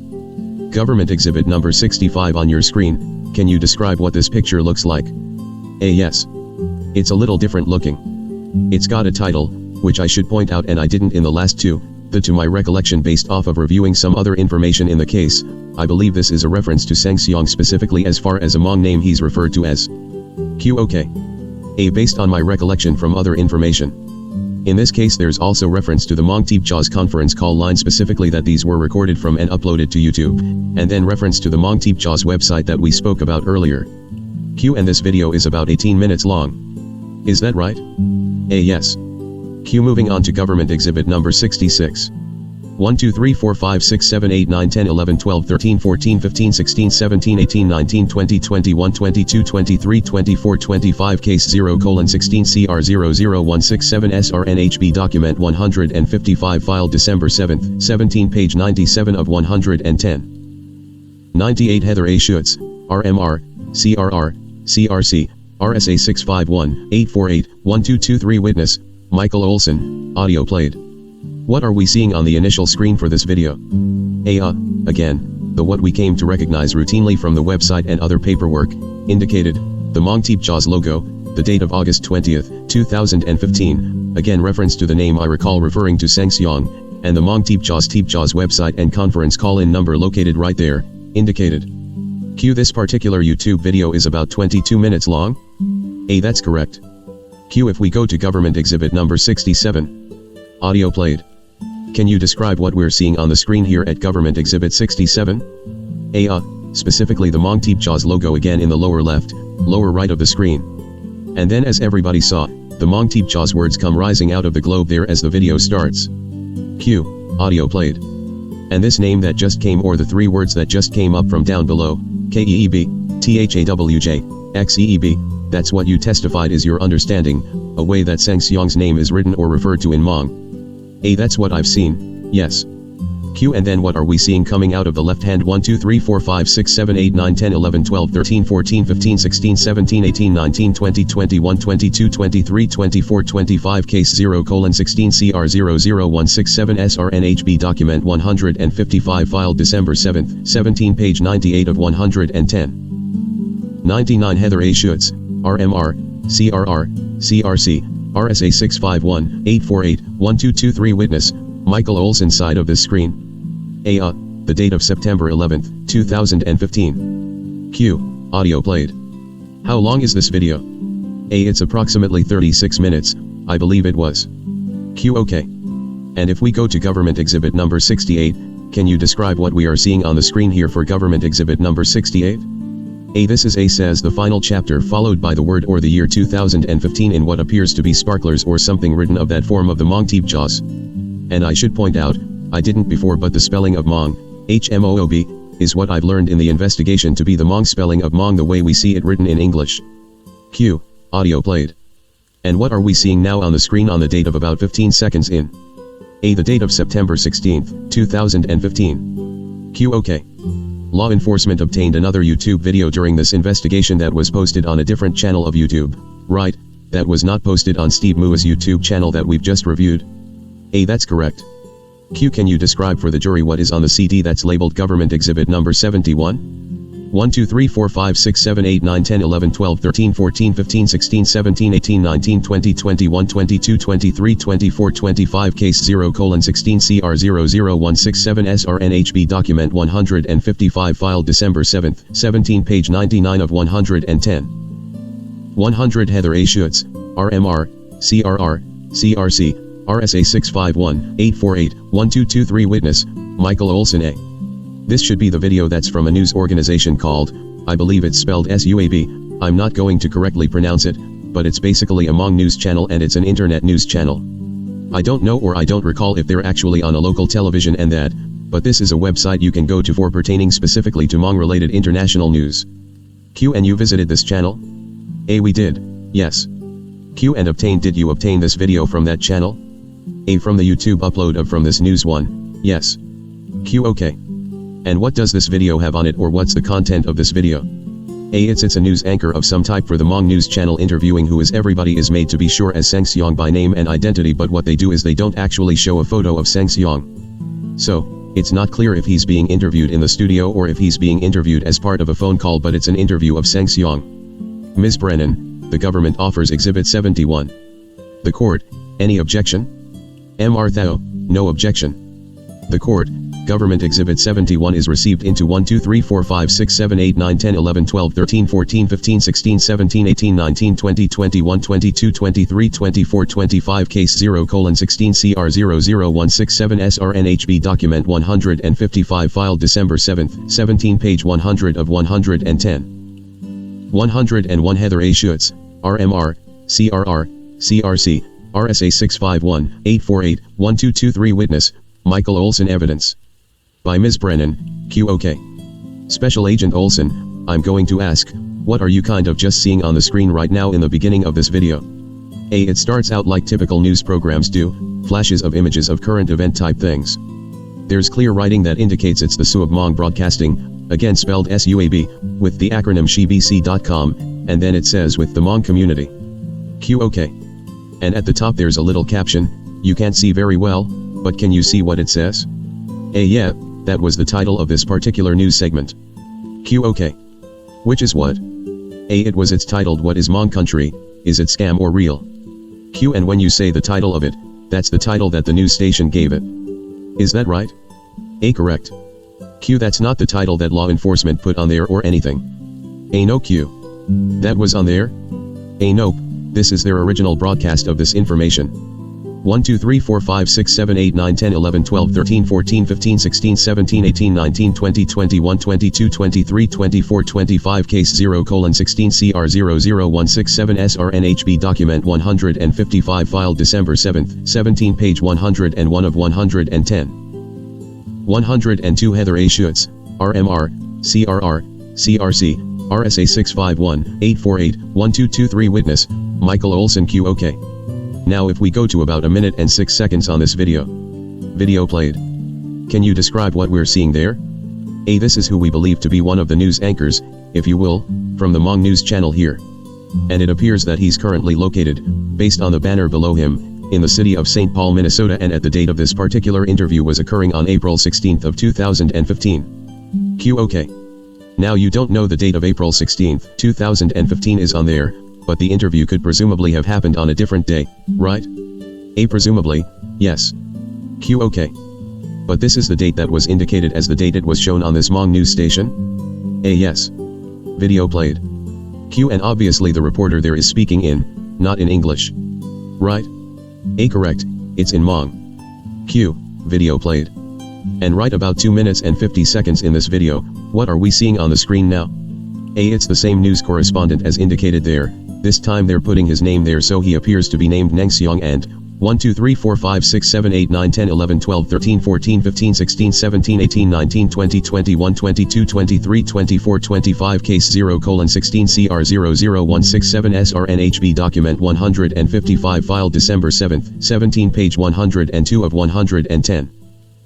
103 Heather A. Schutz, RMR, CRR, CRC, RSA 651-848-1223 Witness, Michael Olson Q. That's the interviewer? A. That's the interviewer. And then the banner beneath him is indicating it's an exclusive interview with Seng Xiong, President of Hmong Country, and that's actually written in English. QOK. And if you look over up kind of to the right above that and next to the reporter's face, what are you seeing? A. It's just a, you know, an animated person indicated to the right with a picture of a telephone, so it's implied to us, myself, that it was a phone interview with him. QOK. Video played. And then obviously we hear a voice of someone who is presumably on the phone with the reporter? A. Yes. Q. And this is about 42.5 minutes long? A. That's correct. QOK. A. Yes. Q. And that's the whole video from the news station? A. Correct. QOK. Now, the government also received 2 segments of YouTube videos that are both dated April 12 of 2015 from a witness in this case. Is that right? A. Yes, that's correct. Q. And those are those video segments at government 1 2 3 4 5 6 7 8 9 10 11 12 13 14 15 16 17 18 19 20 21 22 23 24 25 Case 0:16 CR 00167 SRNHB Document 155 Filed December 7, 17 page 103 of 110. 104 Heather A. Schutz, RMR, CRR, CRC, RSA 651-848-1223 Witness, Michael Olson Exhibit 69 and 70 that are in front of you. They're not in front of you, Special Agent Olsen, I know you would have figured that out. If you look at Government Exhibit 69 and 70, are those the segments that were provided to the government by a witness? A. Yes, they are. Q. Those are going to be offered by another witness, Special Agent, but I just wanted to lay a provisional foundation from you that those are what were provided by the witness. A. That is correct. Q. Okay. And that's KOU XIONG, right? A. Yes, that's correct. Q. Okay. Special Agent Olsen, in preparation for trial in this case, the government had these videos transcribed, the ones that we've just gone over. Is that right? A. Yes, that's correct. Q. And what we're talking about are Government Exhibits 63 to 68, the videos from Steve Mua's YouTube channel, Exhibit number 61 which is the news station interview with Seng Xiong, and then that Government's Exhibit 69 and 70 which are the segments that we received from Mr. Xiong. Is that right? A. All of it's right with the exception of the exhibit referring to the news segment, it was actually Exhibit 71, not 61. 61 is just the cover sheet for the YouTube. 1 2 3 4 5 6 7 8 9 10 11 12 13 14 15 16 17 18 19 20 21 22 23 24 25 Case 0:16 CR 00167 SRNHB Document 155 Filed December 7, 17 Page 104 of 110. 105 Heather A. Schutz, RMR, CRR, CRC, RSA 651 848 1223 Witness, Michael Olsen. Sorry. Q. I apologize. Thank you for the correction. So, those transcripts were first the video was transcribed into Hmong, right? A. Yes. Q. And then that transcript was translated into English. Is that correct? A. That is correct. Q. And those were certified transcripts by Prisma International Language Services? A. Yes, that is correct. Q. And are those certified transcripts at Government Exhibits 73 to 81? If you could take a look at those. A. Yes, they are. Ms. Brennan, Government offers Exhibits 73 to 81. The Court, any objection? M. R. Thao, no objection. The Court, Government Exhibits 73 through 81 are received into evidence. By Ms. Brennan, Q. Special Agent Olsen, if we're looking at Government Exhibit number 73, obviously what these transcripts look like is, you know, on the left-hand side we see the Hmong transcription of the video. Is that right? A. Yes, that's correct. 1 2 3 4 5 6 7 8 9 10 11 12 13 14 15 16 17 18 19 20 21 22 23 24 25 Case 0:16 CR 00167 SRNHB Document 155 Filed December 7, 17 Page 105 of 110. 106 Heather A. Schutz, RMR, CRR, CRC, RSA 651 848 1223 Witness, Michael Olsen. Q. And then to the right there's a column that says English translation? A. Yes, correct. Q. Okay. So if we go about halfway down that page on Government Exhibit number 73, that is the video that is dated May 16th of 2015. Right? A. Yes, correct. Q. And these transcript exhibits should correspond to the number that's exactly 10 levels below what they're at. So Exhibit 73 should be the transcript of Exhibit 63. Alright? A. Yes. Q. You can check that as we're going through. But if we go about halfway down the page on the first page of Government Exhibit number 73, what are we seeing there? A. It's a text message in English. I'm sorry, not text, it's a translation in English. I want to start by explaining about the race supporter first, then I will go on to race representation and then to the civilians and those that work for the government. Q. Okay. And now if we go to the Hmong language side of that English translation, we're going to see those words that we've been talking about. Is that right? A. Yes, that's correct. Q. So on the first line there we're seeing the TXHAWB 1 2 3 4 5 6 7 8 9 10 11 12 13 14 15 16 17 18 19 20 21 22 23 24 25 Case 0:16 CR 00167 SRNHB Document 155 Filed December 7, 17 Page 106 of 110. 107 Heather A. Schutz, RMR, CRR, CRC, RSA 651 848 1223 Witness, Michael Olsen Hyvie, which we've been told is pronounced the Tur Hyvie, right? A. Correct. Q. And then on the second line there we're seeing that NRES Hyvie, which we know to be the De Hyvie. A. That's correct. Q. And again if we go back to the English side of that, we'll see where we've got the T-Hob Hyvie referenced, we've got race supporter? A. Yes. Q. And where we've got the NRES Hyvie referenced, we have the race representation? A. That's correct. Q. Okay. The court, Ms. Brennan, it's about 5 o'clock. I'm wondering when would be a good time for a break for the day. Ms. Brennan, this is as good of time as any, Your Honor. The court, okay. Very good. Ladies and gentlemen, we will return in the morning. If you could be here by 8:30 for a 9 o'clock start time. Again, please don't discuss this case with anybody, with each other, with anybody else, no independent research of any kind.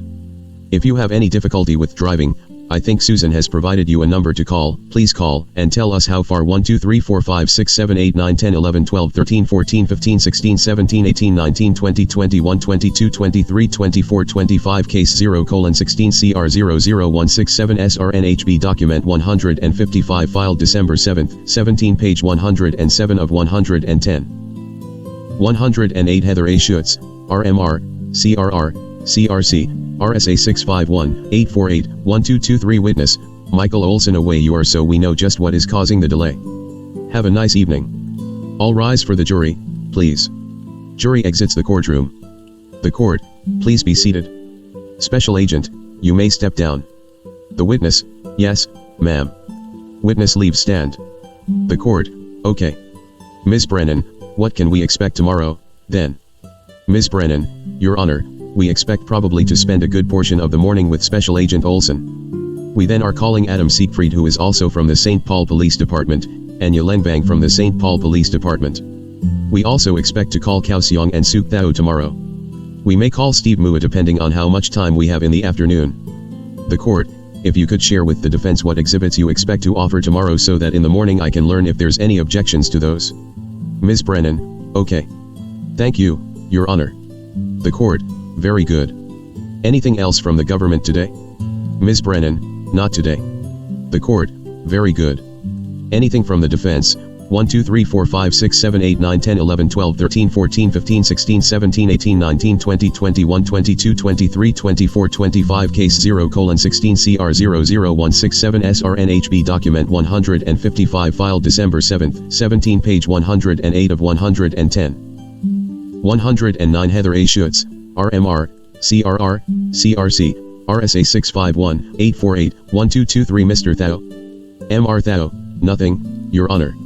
Thank you. The court, all right. Very good. We will see you in the morning, then. I will come in at 8:30 to check with you to see if there's anything to discuss. Court is adjourned. Whereupon, the matter was adjourned. Concluded at 5:03 p.m. Certificate I, Heather A. Schutz, certify that the foregoing is a correct transcript from the record of the proceedings in the above entitled matter. Certified by S/Heather A. Schutz Heather